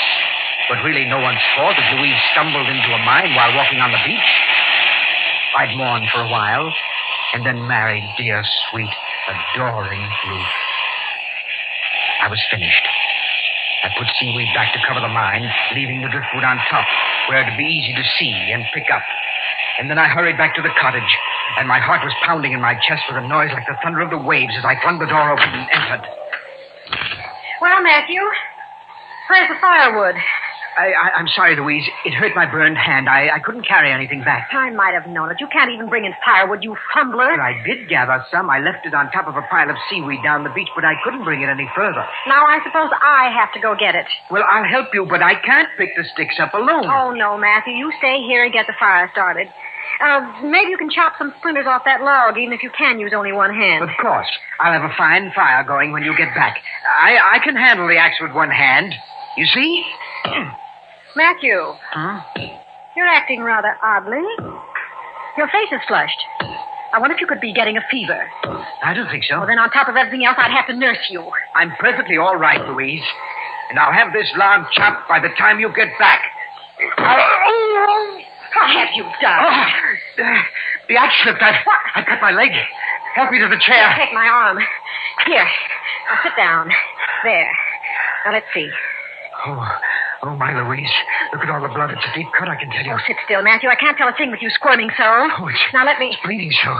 Look, it's coming out in little spurts. Louise, do something. I'm very much afraid, Matthew, that you've cut an artery. Huh? An artery? Oh, no. I always knew something like this would happen someday. Louise, don't just stand there. Do something. Put a tourniquet on my leg. No, Matthew. No? What do you mean? I mean that fate has obviously intended you to die, and I don't propose to interfere. Louise, I don't understand you. What are you saying? Matthew, listen to me. When you said the other day that I should be married to someone like Kurt von Walter, you were perfectly right. I love Kurt, and he loves me. He said so. Louise, you're joking. Now do something about my leg. I'm bleeding to death. Yes, Matthew, you are. But I was talking about Kurt von Walter. If I were free, he'd marry me. I know he would. But not if I were penniless. He's European, and they're practical about such For things. the love of heaven, Louise, put a tourniquet on my leg. I know it's hard for you to grasp, Matthew, but I'm not going to lift a hand to help you. But you've got to. You're my wife. I won't be for long. Soon I'll be your widow. And I'll have a dowry of $25,000 to bring to court. You're mad. He's not really interested in you. You don't know what you're doing. I do. I'm being completely practical. When I urged you to take out that insurance, Matthew, I think I was hoping something like this would happen. Maybe I was even planning to make it happen. I'm not sure. But now it has happened with no help from me. I have a right to love and happiness with a real man, and I'm taking it. Louise, please help me. Matthew, I'm going outside now. I'm going to watch the storm come up. I'll be gone at least half an hour. Then I'll bring back some firewood. If when I come back I find you beyond help, I'll be terribly shocked and distressed. But there won't be a thing I can do about it. Oh, no, Louise, wait. I have something to tell you. I'm not interested in anything you have to say but now. It's important. You mustn't go out. You mustn't pick up any firewood. Goodbye, Matthew. Louise, come back.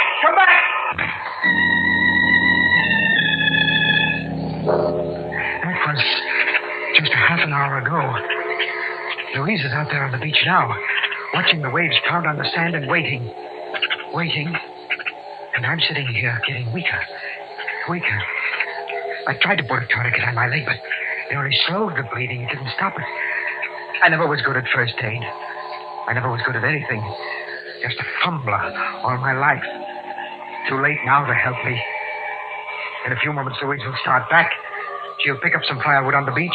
Probably the firewood that I left so cunningly placed because it'll be convenient. She'll pull hard. The jar will set off the detonating mechanism of the mine.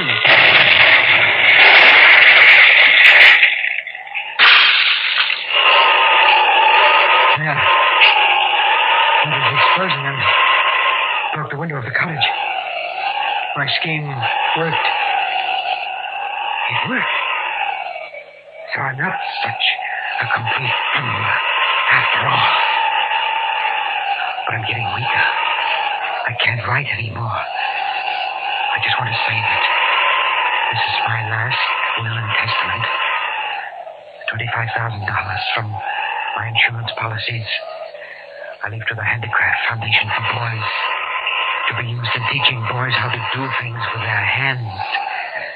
I especially direct that it be used in teaching first aid and the use of tools, especially axes.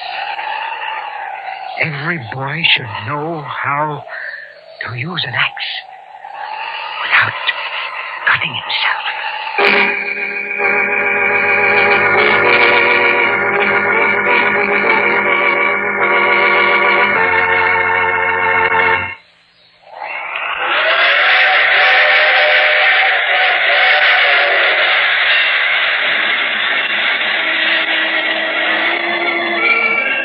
This is the mysterious traveler again.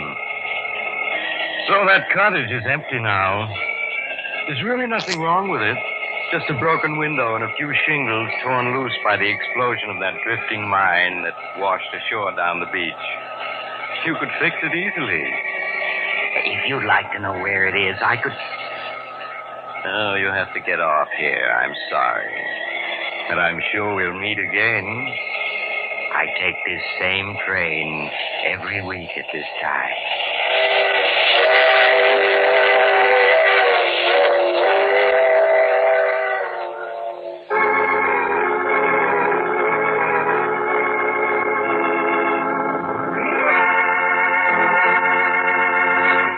You have just heard The Mysterious Traveler, a series of dramas of the strange and terrifying. All the characters in today's story were entirely fictitious, and any resemblance to actual persons, living or dead, was purely coincidental. In the cast today were Maurice Tarplin, Eric Dressler, Vicky Vola, Helen Titus, and Stephen Schnabel. Original music was played by Paul Taubman. The Mysterious Traveler is written, produced, and directed by Bob Arthur and David Kogan. Listen next week to a tale titled The Big Payoff, another strange and shivery tale of the Mysterious Traveler. The Mysterious Traveler has come to you from our New York studios. This is Carl Caruso speaking. This is the Mutual Broadcasting System.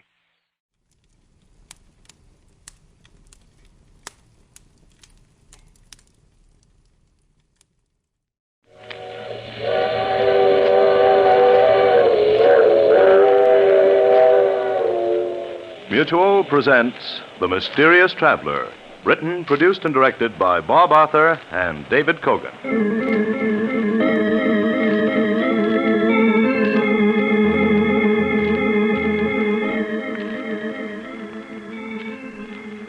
This is the Mysterious Traveler, inviting you to join me on another journey into the realm of the strange and terrifying. I hope you will enjoy the trip, that it will thrill you a little and chill you a little. So settle back, get a good grip on your nerves, and be comfortable, if you can.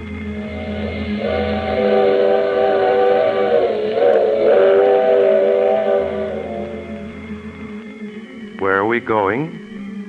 Tonight we're going to drop in on Henry Norton, a man who saw death in every corner. I call the story Death is My Caller.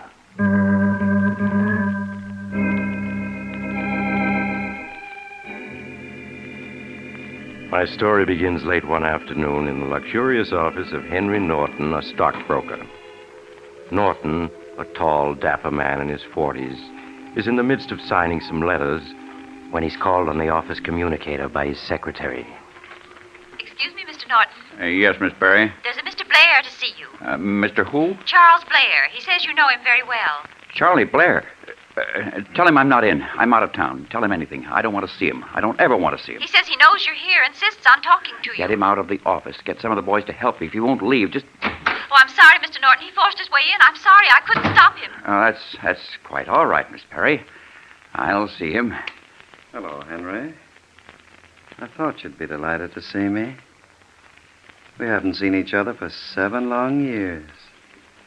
That wasn't nice not to have a chat with your ex-partner, was it? Well, I was awfully busy. I have a lot of work to do. You know how it is. No, I don't. I didn't know you were out already. I thought you had 3 more years to go. I did, but good behavior cut 3 years off my sentence. Well, that's wonderful, Charlie. I'm glad you're out. It must have been a terrible experience. You've changed. It was a little hard to recognize you at first. Perhaps the prison pallor doesn't become me, and my hair has turned completely gray.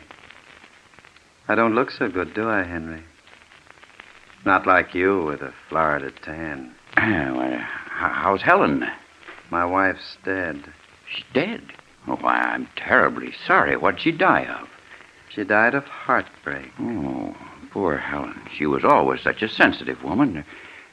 What about your son, Alan? He disappeared after his mother died.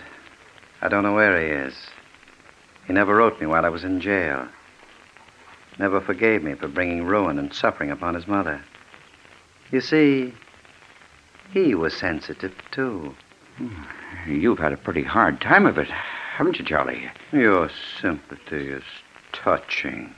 Well, I hope you'll drop around again sometime when I'm not so busy. I'm not leaving yet, Henry. I've got some important work to finish. If you come around in a week or so, perhaps I'll have a spot for you, something in your line. Don't be so nervous, Henry. I'm not going to kill you. Not yet. Kill me? Why should you want to kill me? I was wondering how long you'd put on this innocent act. All this concern about my welfare, about my wife and son. Why, you slimy rat, if it weren't for you, I'd never have gone to prison. My wife would be alive today, and my son wouldn't be embittered against me. I swear to you, it wasn't my fault. Believe me, Charlie, I had nothing to You should have known that sooner or later I'd be freed. Did you think I was ever going to forget how you framed me? I didn't frame you. It was out of my hands. I couldn't do a thing. My wife died and my son disappeared. I had no reason to live. Just one thing that kept me alive. A fine and beautiful vengeance I had worked out for you. I thought of you constantly as I tramped the prison yard. I lay awake at night, smoothing out my plans to pay you back for all you've done to me. 7 years. You can think of an awful lot of things. It was all Grayson's fault, I tell you. He's the one to blame. I nourished and built my hate for 7 long years. I cultivated it as I would a garden, so that it isn't a hot, violent anger anymore. Oh, no. It's a cool, efficient hate that works by blueprint. I look at you now as an engineer would at something he must destroy. And you're as good as dead, Henry. No, Charlie. No, I can explain everything. Just give me some time. I could kill you now, but you'd only suffer a few minutes, and then it would be all over. That would never equal the years of torture and suffering that I've gone through. But I won't disappoint you, Henry. I am going to kill you. But not until you've gotten a fair idea what 7 years of suffering means. I tell you, Charlie, it wasn't my fault. Grayson made me do it. He made me water those stocks under your name. So it was Grayson.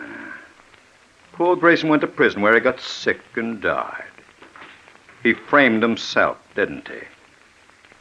Come now, Henry, pull yourself together. You ought to be able to concoct a better alibi than that silly one. You were quite a brilliant fellow once. Why, with one swoop, you got rid of 2 partners.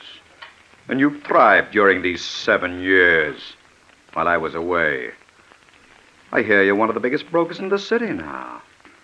Climbed over the backs of 6 people. Oh, look, Charles, let's be reasonable. I'll give you an important position in my company. It'll be a good paying job. A job? Too. What for? What do I want money for? I have no family, no one to work for, care for. I have only one thing left in my life. And that, Henry, is to see you go to the next world in the most agonizing way possible. Goodbye, Henry. You can spend the rest of the afternoon most profitably by making out your will.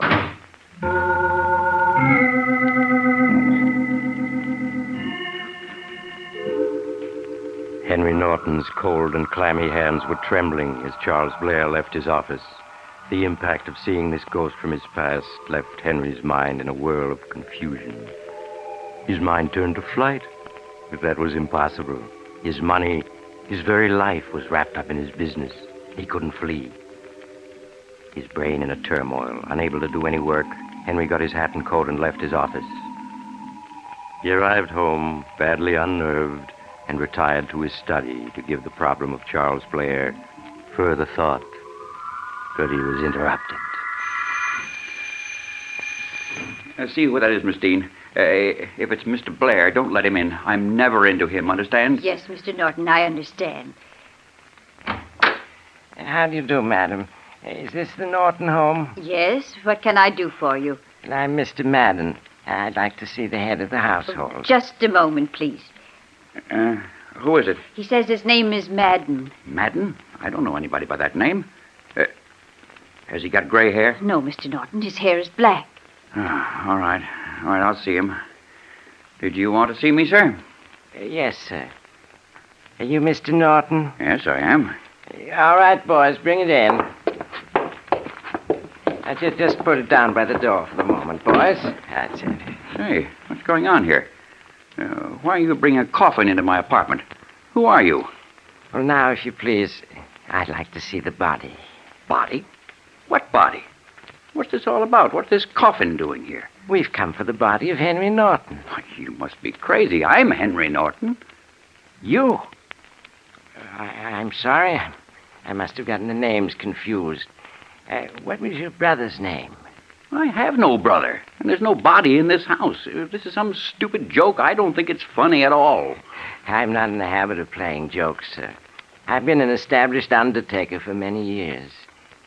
Here's my card. Oh, the devil take your card. Who put you up to this? Some man came to my parlor yesterday and arranged for the funeral of Henry Norton. He paid for everything in advance. Some man? What was his name? He didn't leave any name. Charlie Blair. What did he look like? Rather tall, I think. His hair had turned white. Blair. So it was Blair trying to frighten me.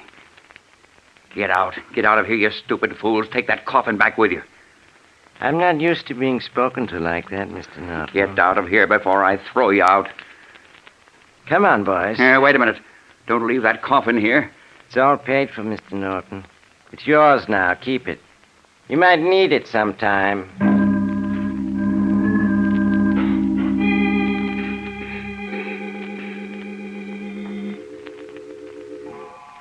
Before Henry could call Madden the undertaker back, he was gone. Henry turned from the door and stared at the new coffin on the floor. It even had a plate on it with his name engraved. Unable to stand the sight of the coffin, Henry fled to his study and locked himself in. Unable to sleep, he spent the night trying to think of a way to escape Charles Blair's vengeance. The following morning found Henry haggard and distraught, and no closer to a solution of his problem. As he ate a tasteless breakfast, the doorbell rang. Miss Dean, the housekeeper, went to the door. A minute later, she returned. Who was that, Miss Dean? It was the postman, Mr. Norton. His special delivery package came for you. Oh, it must be the new field glasses I ordered. Here, let me have it. Nice of them to wrap it in a gift box. Kind of a small box, though. Guess it isn't the binoculars after all. Someone sent you a gift. Probably one of my clients. Wait a minute. You hear anything? Hear what? It's ticking. I'll put it to your ear. Listen. Yes, I hear it now. It's throbbing.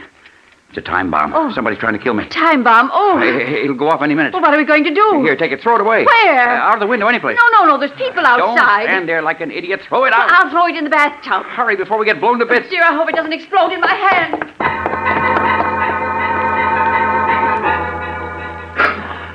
Henry Norton stood frozen with fear as Miss Dean raced with the package to the bathroom. A moment later, he heard the water gushing in the tub. Aware of the danger he was in, he hastily retreated to the library, which was the farthest room in the house from the bathroom. There he crouched in the corner, feverishly mopping his brow. 10 minutes later, a police car raced up to the house, and the doorbell rang.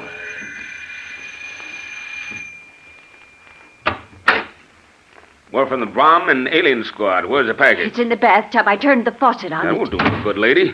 Where's the bathroom? That door on your left. All right, you stay here. Jim, you come along with me. Okay, here's the bathroom. You better stand back a little, Jim. I'll take a look at it myself. Well, it isn't ticking anymore. Might be safe to open it now. Well, here goes. Why, it's only an alarm clock. Someone must have wound it up before he sent it out. Now, who'd want to do a fool thing like that?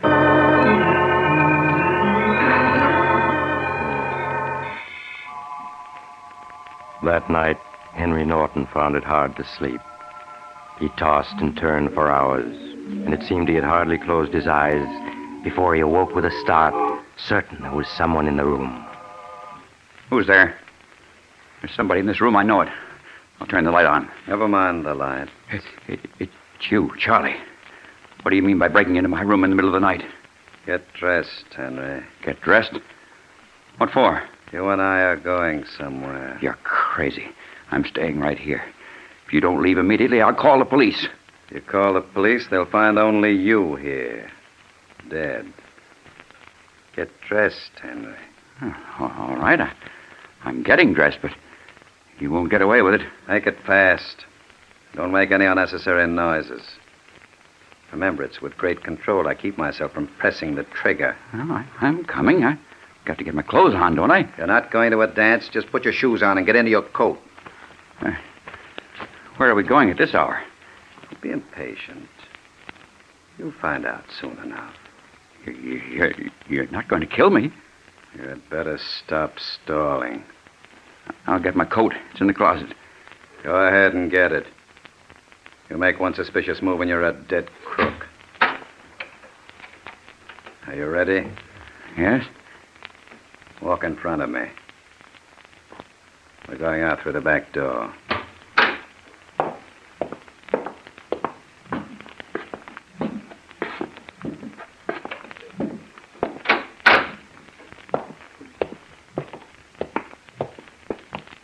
Now, into the car.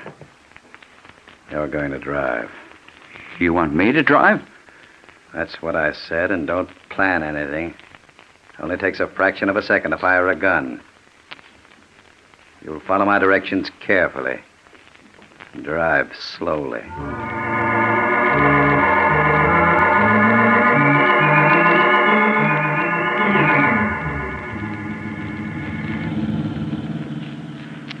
How much further are we going? Not much further, Henry. Stop a little ahead of that tombstone sign. Oh, we're near the cemetery. Look, Charlie. Charlie, I know I did you a great wrong. Maybe we can work out something. I've got lots of money. Stop here. We're getting out. Well, be reasonable, Charlie. Let's talk the tombstone cutting establishment. Keep walking between the two rows of tombstones. Because this is our destination. Please, Charlie, don't. I'll do anything. I'll turn over half my money to you. Why not all? All right, I'll give you everything I have. I don't want any of your money. And I'm not going to kill you yet. You see the tombstone in front of you? You see it? I'll turn the flashlight on it so that you can read it. There. Well, go ahead, read it. Henry Norton, born March 15, 1899. Died October 24st, 1947. October 21st. Why, that's Tuesday, the day after tomorrow. That's right. The day after tomorrow. You have 2 whole beautiful days to live. But since you're the worrying type, you'll probably die 1,000 deaths in those 2 days.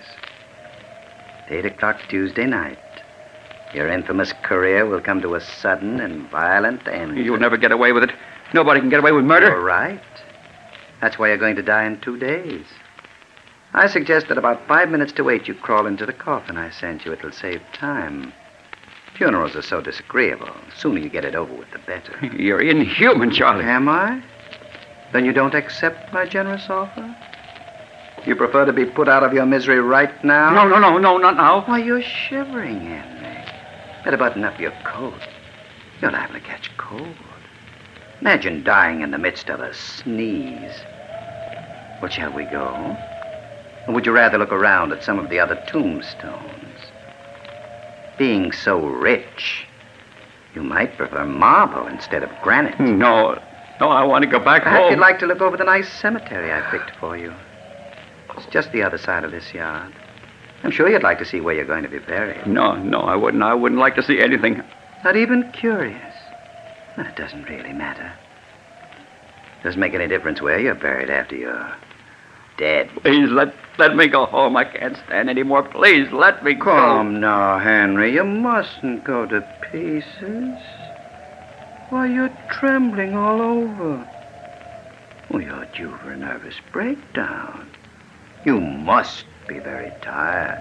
You've had such a hard day. Oh, you're driving me mad. Please, let me go. No pride at all.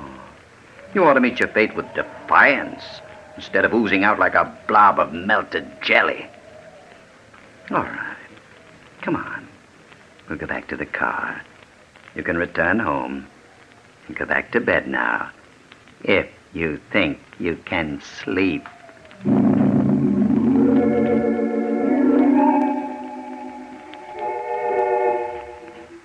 The morning of October 21st arrived, and Henry Norton's nerves were a little calmer. He had been promised a police guard, and detectives were searching the city for Charles Blair. He was reading the morning paper at home when the phone rang. Hello? Hello, Henry. Charlie, it's you. Very much me, Henry. How are you feeling? I'm fine. I forgive you for your joke on me the other night. Joke? I wasn't joking, Henry. In fact, I called now to ask if you would like an elaborate funeral with flowers or just simple services with no one but your intimate friends present. Oh, but how foolish of me. I forgot you have no friends. So my call was useless. But I'll see you tonight at 8 o'clock sharp. Goodbye, Henry. Operator, I must trace that call. Please tell me where it was coming from. Yes, I'll wait. Huh? What? The Judson Funeral Parlors? Well, that's in this block.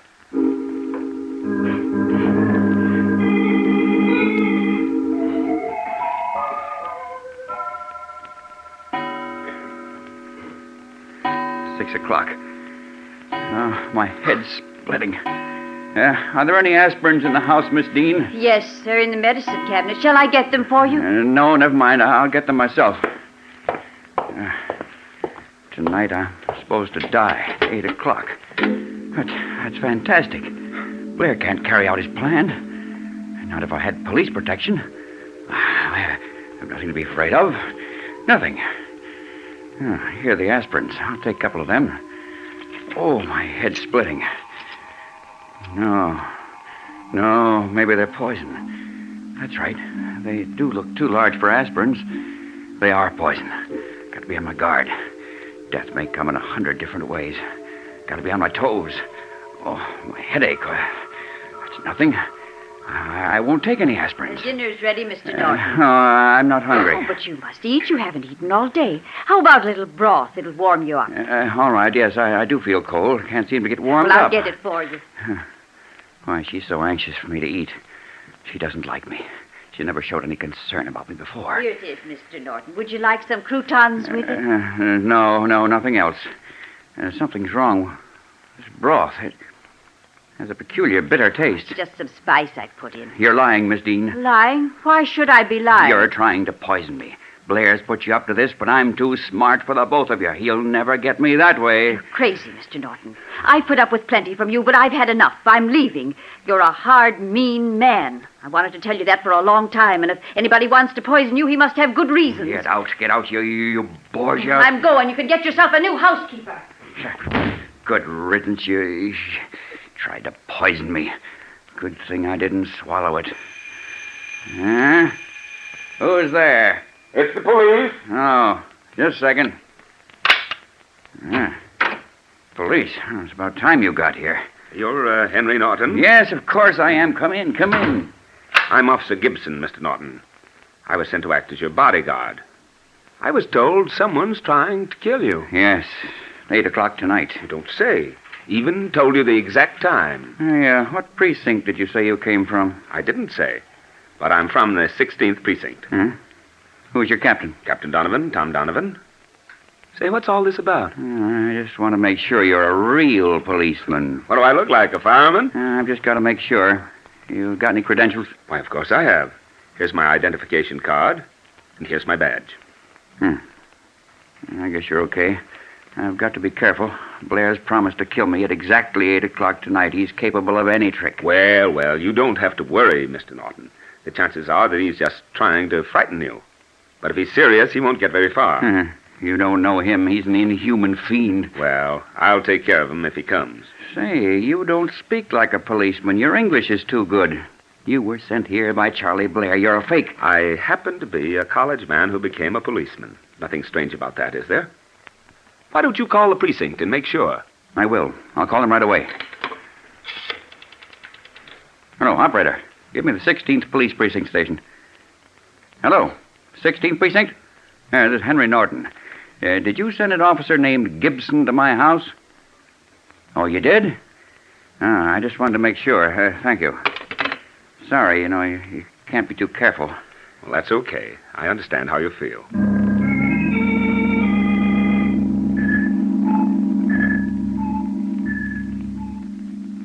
What time is it? It's 2 minutes to 8. Is that the exact time? My watch says 3 minutes to 8. I checked my watch by radio just an hour ago. He'll be here. I know it. I don't think so. No man in his right mind would walk into a trap.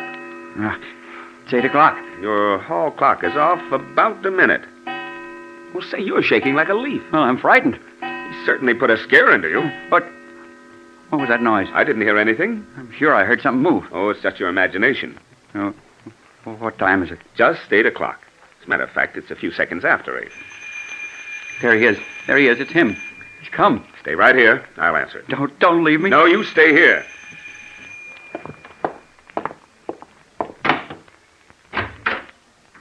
That's funny. No one's at the door. I'll take a look outside. Hello, Henry. Charlie, how'd you get here? You see, Henry? I keep my appointments. I got a boy to ring the bell at exactly 8 o'clock. I've been hiding in your house for hours. No, don't, Charlie, please. You can have everything. I promise I'll give you back everything I took from you. In less than a minute, you're going to die. Help! Gibson, save me! The door is locked. No one can save you. In a moment, your heart will be ripped apart by a piece of lead. Just one terrific moment of agonizing pain. Then you'll be dead. Open our door, Norton. Help! Help, he's going to shoot! Open the door! You see? No one can help you now. This torture is only a minute for you, but it was 7 years for me. It's a pity you want so much to live. Mr. Norton! Mr. Norton! I'm going around to the side door! Please, Charlie, I'll do anything. No use crawling, getting on your knees. I'm going to shoot you when I count 3. No. 1. No. Help! 2. Gibson, save me!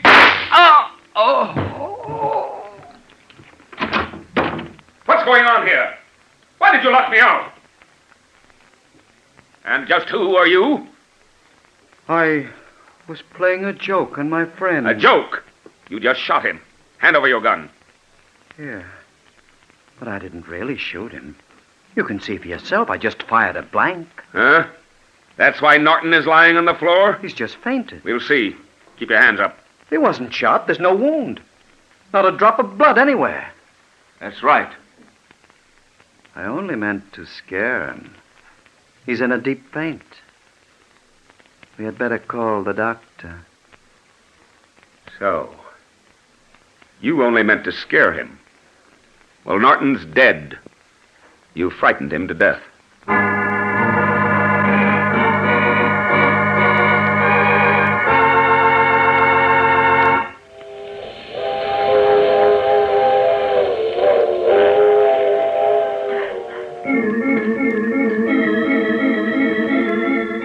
This is the mysterious traveler again. Did you enjoy our little trip? Poor Henry Norton. Imagine dying from the noise of a blank cartridge. His nerves were really on edge, weren't they? Oh, well, at least he got a free coffin and tombstone, and he doesn't have to worry anymore about dying. What happened to Charles Blair? Well, he's still in prison, of course, because you don't get away with murder, even when you kill with a blank cartridge. And speaking of murder, I recall another case in which a lovely young girl was able... Oh, you have to get off here. I'm sorry. But I'm sure we'll meet again. I take this same train every week at the same time.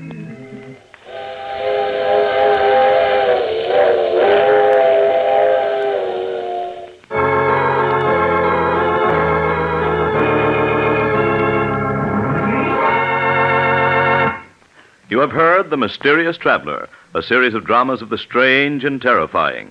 In tonight's cast were Maurice Tarplin, Santos Ortega, Agnes Young, Ted Jewett, and Neal O'Malley. Original music was played by Paul Taubman. The Mysterious Traveler is written, produced, and directed by Bob Arthur and David Kogan.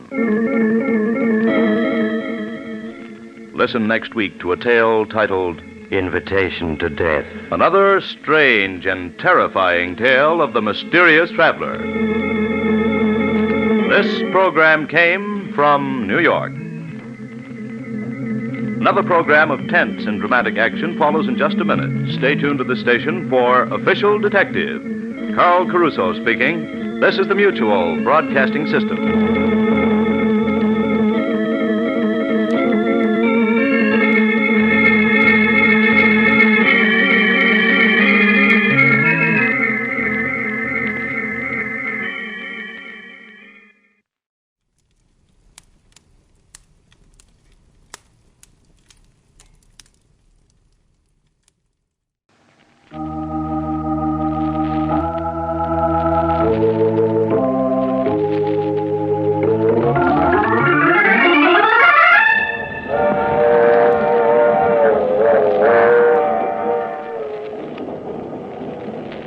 Mutual presents The Mysterious Traveler.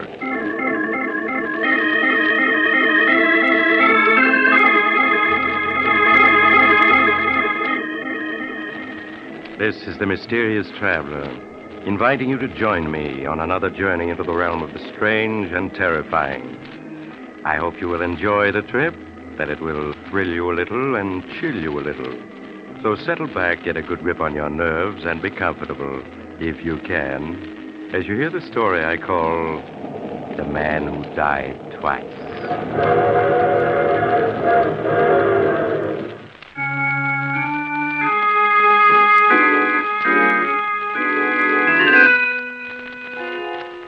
Tonight, we're going to delve into a murder most strange, one that confused many of the greatest legal minds of our day.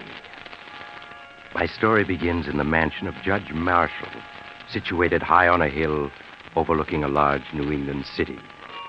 It is early evening, and Judge Marshall, one of the state's foremost jurists, is sitting in his library reading a legal brief. As he intently reads, the French door leading to the porch slowly and silently swings open, revealing a huge white-haired man standing in the doorway. His tremendous bent frame shows the remains of a man who'd been a giant in his youth. Suddenly, the judge becomes aware that he isn't alone. He quickly turns and sees his visitor. Who are you? What are you doing here? Don't you remember me, Judge? No, I can't say that I do. Think back. Think back 16 years when you were judge at a murder trial. 16 years? My good man, I presided over a great many murder trials, as you call them, and I still don't know who you are. Just keep looking at me, Judge, and think back. Think back.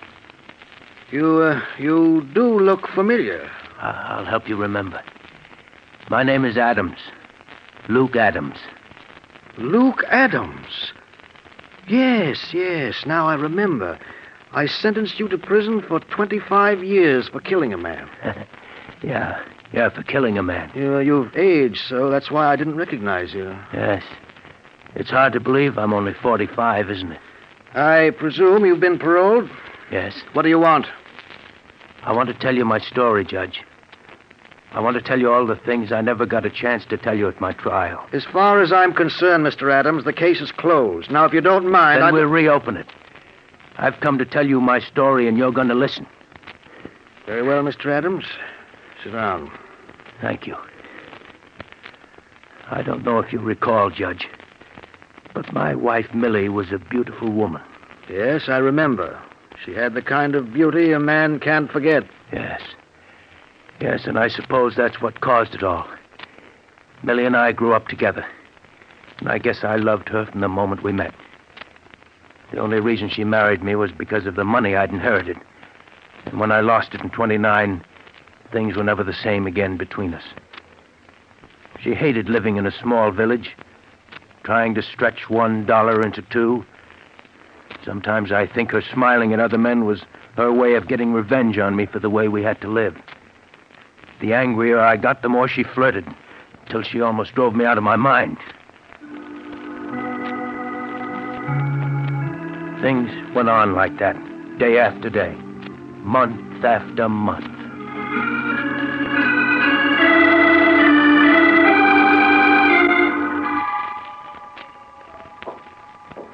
Here comes Luke. Hello, Luke. Getting home from work a bit early today, huh? Yeah. Your missus and I were just talking about how hot it is. Yeah. You must have found it fierce, breaking stone in the quarry in this heat. Uh-huh. Well, I've got to be going. See you again. What was he hanging around for? He just happened to be going past. Stopped to say hello. Is there anything wrong in that? It's funny. Every time I see you talking to someone, it's always a man. How come I never see you talking to women? Because all the women in this village are a bunch of cats. They hate me because I'm beautiful and they're not. All right. But I'm warning you, I don't want to see Chuck, Riker, or any other men hanging around here.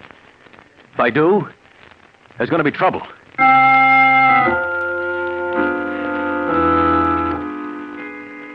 The days went by. Millie hardly spoke to me. Nothing I said or did seemed to please her. And yet, just knowing she'd be there when I got home was enough for me. And one day I come home from work. She wasn't alone. Oh, hello, Luke. Home early, aren't you? What's he doing here? Chuck was going past, dropped in to say hello. Just like that, huh? I thought I told you not to let this happen again. If Chuck wants to call on me, why shouldn't he? Right, Chuck? Sure. After all, Luke, there's no use being old-fashioned. We've all known each other since we were kids. What harm is there in an old friend dropping in and... Why are you looking at me like that? There's lipstick on your cheek. You'd better let me wipe it off for you. Now, wait a minute, Luke. I can explain. There's no use fighting over... Get up. Now, wait a minute, Luke. Can't we... Get up. Talking won't help. You'll have to fight your way out. That's it. Pick up that poker. Come on, come on. What are you waiting for? Okay, you asked for it, and you're gonna get it. No. No, Luke, no. This'll learn you. No. Not to hang around other men's wives. Before I'm through with you, no woman will want to look at you. Luke, stop it. He's out on his feet. Stop it. How does he look to you now, Millie? I'll throw him out, then you and I will settle a few things. Come on, you. Out you go. Here's a push to start you on your way. There. Now we come to you. You think I'm afraid of you. Go ahead, hit me. Ruin my looks so no man will ever want to look at me. Go ahead. Millie, don't talk like that. You know how much I love you. Why are you doing this to me? I know I haven't been able to give you all the things you want, but that's no reason to treat me this way. I won't stand for it, Millie. All right, then, let's separate. You go your way, and I'll go mine. No, I couldn't live without you. You know that. I'll never let you go. You're mine, do you hear? Oh, stop it. Millie, don't turn away from me. You make me sick. All right. But I'll never give you up. Never.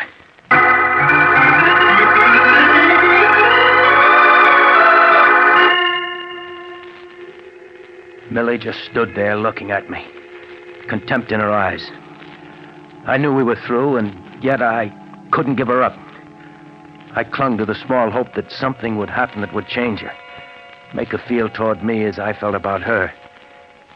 Long, lonely weeks went by. I knew that Millie and I had been the scandal of the village ever since the day I'd beaten Chuck Riker. At the quarry, the men whispered to each other when they thought I wasn't looking. And I could only give vent to my rage by smashing rocks into 1,000 small pieces. Then, one day in the autumn, an opportunity came. An opportunity to escape the villagers and their gossip. Millie, where are you? Here. What is it? Millie, you've always wanted to get away from the village. Now we have a chance. How?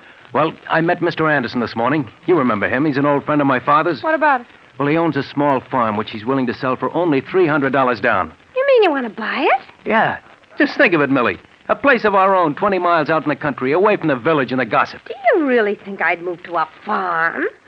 Cut myself off from everything? Well, it's what you need, Millie.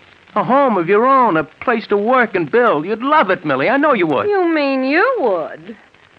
Don't think I don't know what's going on in that head of yours. You want to cut me off from everybody, take me someplace where you can keep an eye on me day and night. Well, I'm not having any part of it. But, Millie, you said yourself you're not happy here. Yes, but I don't want a farm. I want to live in a city. I want to have everything that other women have. But we can't go to the city. There's no work to be had. We're living in a depression. Are we? Well, if you can't give me what I want, there are plenty of other men who can. They'd better not try. I'm warning you, Millie, I'll kill any man who tries to take you away from me.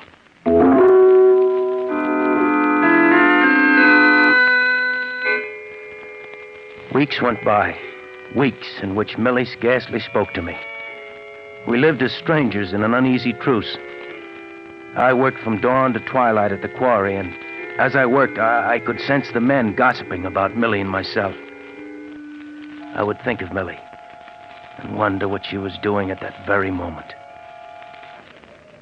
Steve, Yeah, baby? I can't stand it anymore. I can't go on living with Luke. The way he stares at me with those big cow-like eyes of his, watching every move I make. Well, you'll just have to go on putting up with it for the time being. It's all right for you to say that. You don't have to live with him. Sometimes I wonder if you really love me. Oh, don't talk like that, baby. You know I love you. Would I be putting my neck out like this if I didn't? Nobody knows we're meeting secretly. Maybe not, but sooner or later someone will see us together, and then there'll really be trouble. Afraid? I've never run away from a fight yet. I don't mind telling you, I wouldn't like to mix with that gorilla husband of yours. I know, Steve. You got to be careful. Don't worry, I intend to be. Just let me raise some dough, baby. Figure out one or two angles, then you and I'll be off for the big city. What about Luke? He'd be sure to follow. You don't know what he's like, Steve. He'd never rest till he found us. And when he did... Yeah, you don't have to draw me any pictures. I know that type. If we run off, we'd never have a minute's peace. We'd always be wondering when he was going to catch up with us. Yes. Oh, Steve, what are we going to do? Oh, I don't know, baby. I don't know. We'll just have to sit tight for the time being and be careful not to be seen together. All right, Steve. Oh, cheer up, baby. We'll make the big city yet, and until then, we've got this. Oh, yes, Steve. Yeah.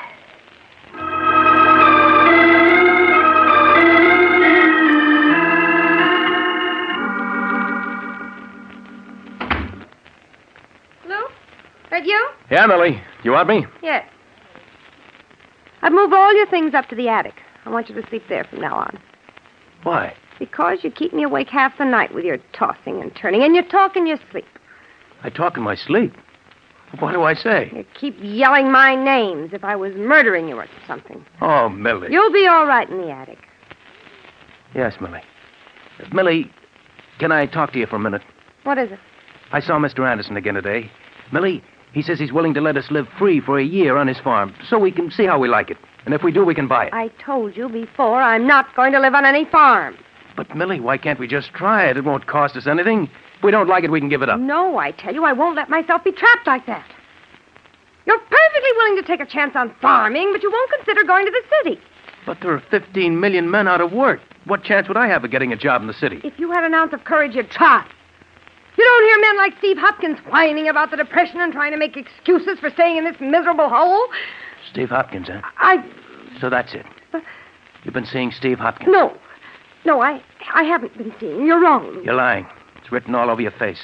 You're afraid, aren't you? You're afraid of what I'm going to do to Steve Hopkins. Now, Luke, listen to me. I tell you, there's nothing between Steve and myself. When I'm finished with him, you'll never want to look at him again. Where are you going? To the village tavern. He's always there on Saturday nights. Luke, come back! Luke, come back!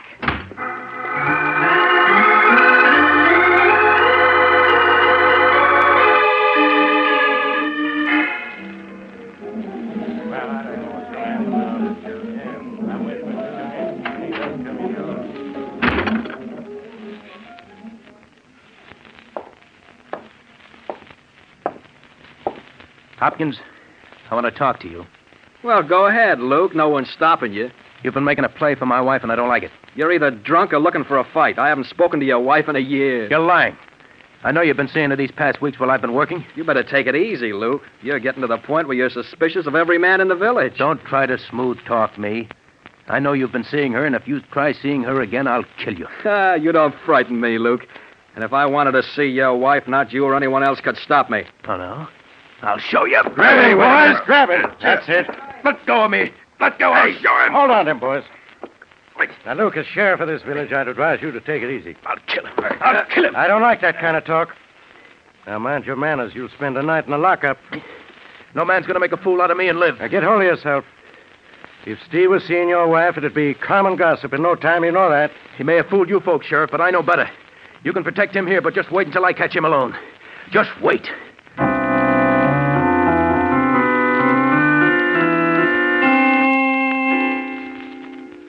When I got home that night from the tavern, Millie was in her room, her door locked. I went up to the attic and tried to sleep, but I couldn't.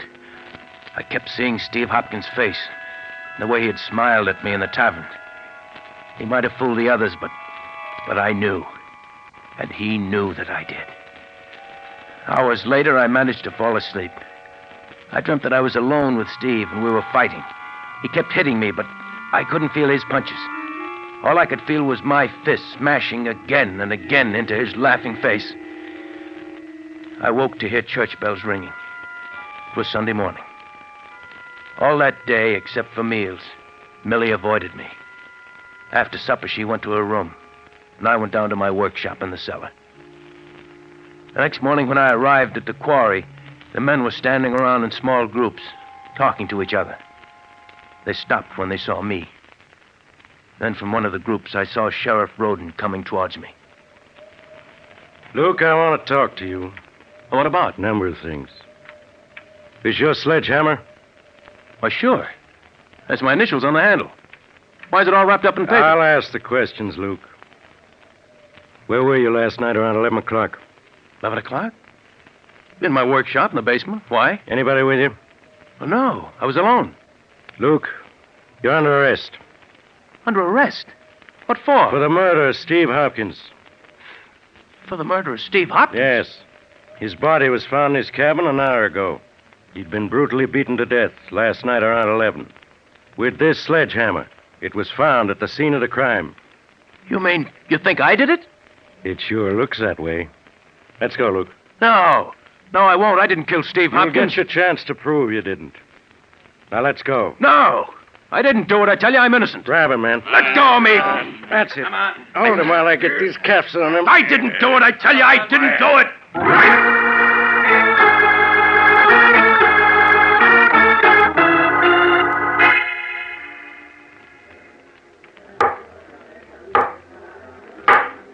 Silence in the courtroom.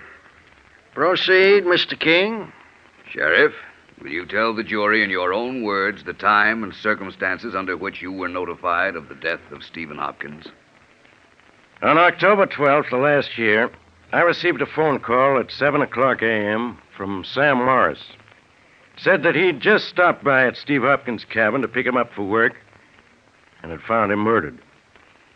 I told Sam not to touch anything. I got to the cabin 15 minutes later. Will you tell the jury what you found? Well, sir, that cabin looked like a slaughterhouse. I don't want to upset anyone with the details, so all I'll say is that Steve Hopkins had been beaten so badly the body was beyond recognition. You say the body was beaten beyond recognition. That's right. Then how were you able to identify it as being Steve Hopkins? Well, first by the ring and wristwatch that was on the body. But most important of all, by the tattooing. By the tattooing? Yes, sir. Steve was quite a tattoo artist, and on his left arm he tattooed a heart with his initials and some girls on it. I reckon just about everyone in this courtroom saw that tattoo on his arm at one time or another. And although the body was beyond recognition, the tattoo was clearly identifiable. Yes, sir. No question about that. Sheriff, when had you last seen the deceased? Saturday night, October 10th, at the village tavern. Did anything unusual take place at the tavern that night? Yes. Luke Adams came into the tavern around 9 o'clock. He accused Steve Hopkins of hanging around Mrs. Adams, threatened to kill him. Sheriff, can you remember Luke Adams' exact words when he made that threat? Well, his last words before he left the tavern were, "Just wait till I catch him alone. Just wait." I see. Now, Sheriff, when you arrived at the scene of the crime, did you find the death weapon? Yes, sir. Steve Hopkins had been beaten to death with a sledgehammer. I found it in the cabin, covered with blood. Was there any identification on the sledgehammer? Yes, sir. On the handle were carved the initials, L.A.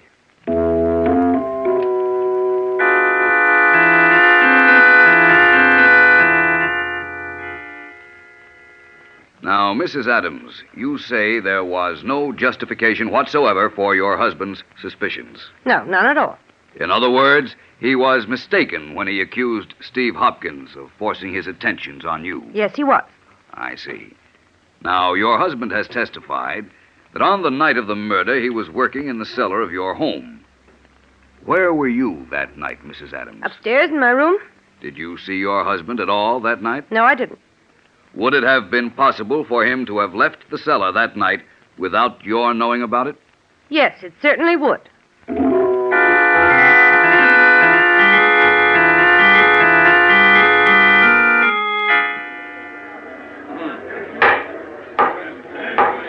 Silence in the courtroom. The prisoner will rise. Luke Adams, you have been found guilty of murder in the first degree with a recommendation for mercy. The court hereby sentences you to 25 years imprisonment in the state penitentiary.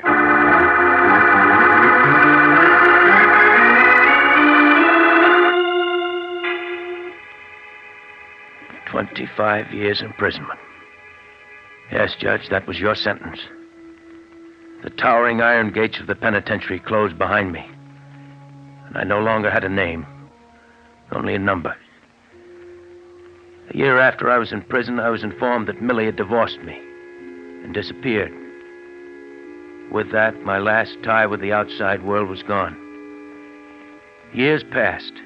World-shaking events took place and scarce reached the prison workshop, where I spent long days repairing shoes.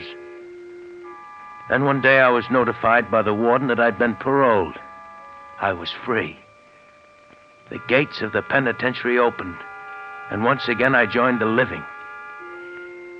I came to the city, a stranger, and found employment in a shoe repair store.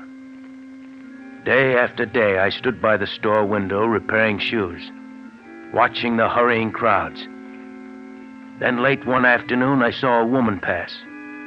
A woman who was a stranger, and yet wasn't.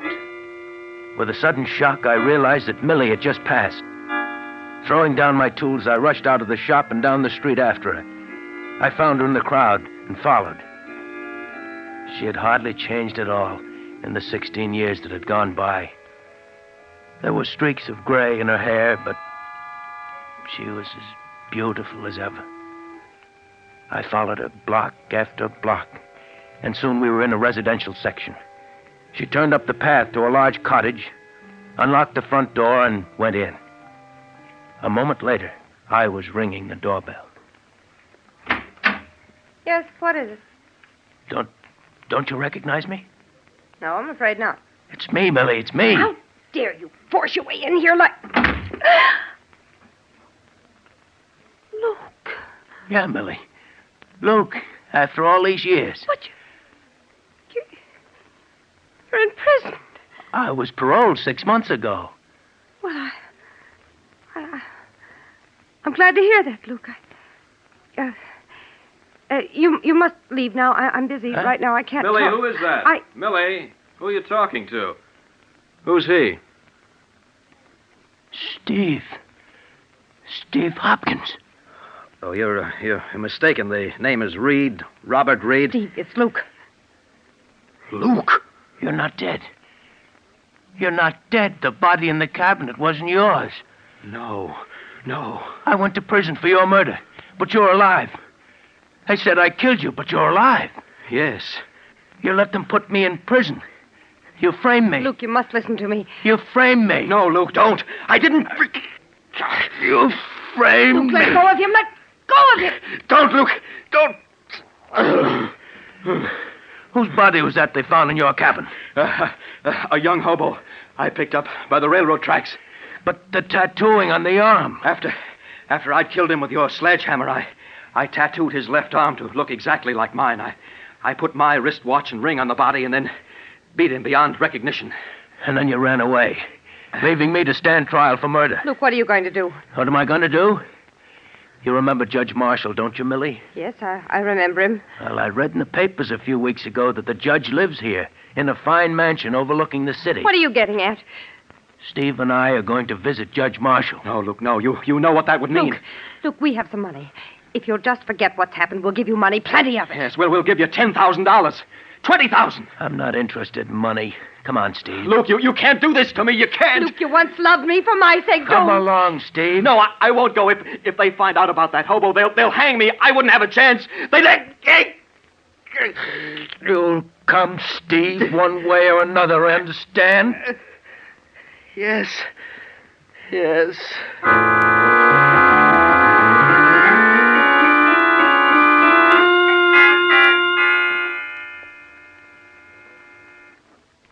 Yes, Judge. He didn't want to come here, but in the end he came. Incredible. Simply incredible. The man is a monster to have done what he did. Where is this man, Steve Hopkins, now? He's out on the porch, Judge. Bring him in, Mr. Adams. I want to see that man. All right, Judge.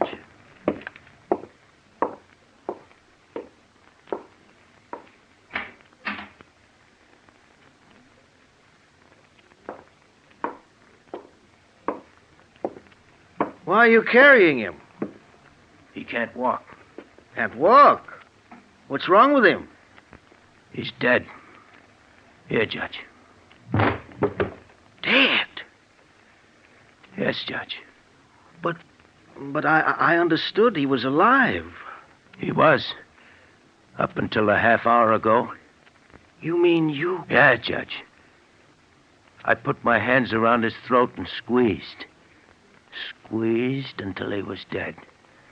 I killed him. And there's nothing you can do to me, Judge. Nothing.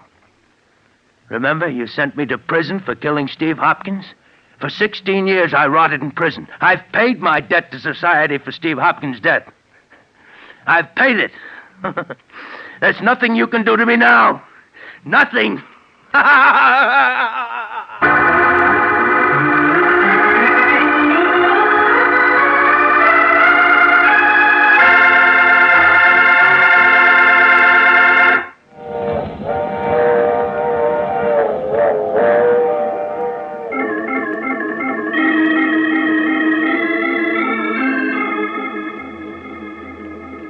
This is the mysterious traveler again. Did you enjoy our little trip?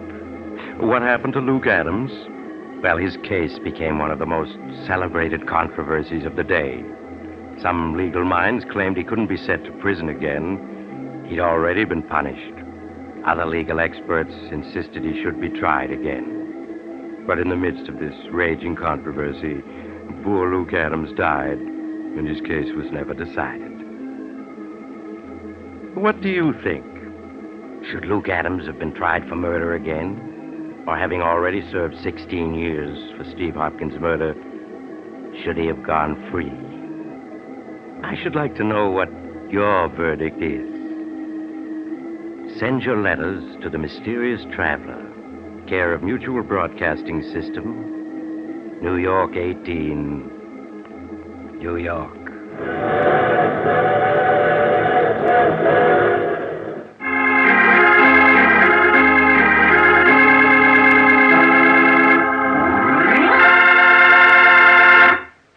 You have just heard The Mysterious Traveler, a series of dramas of the strange and terrifying. All characters in today's story were fictitious, and any resemblance to the names of actual persons was purely coincidental. In today's cast were Maurice Tarplin, Art Carney, Elspeth Eric, Frank Behrens, and Jackson Beck. Original music was played by Paul Taubman. The Mysterious Traveler is written, produced, and directed by Bob Arthur and David Kogan.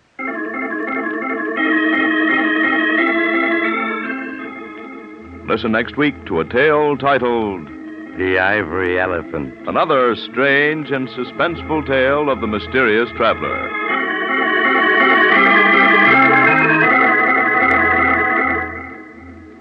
This program has come to you from our New York studios. Another program of tense and dramatic action will follow in just a minute. Stay tuned to this station for Official Detective. Carl Caruso speaking. This is the Mutual Broadcasting System.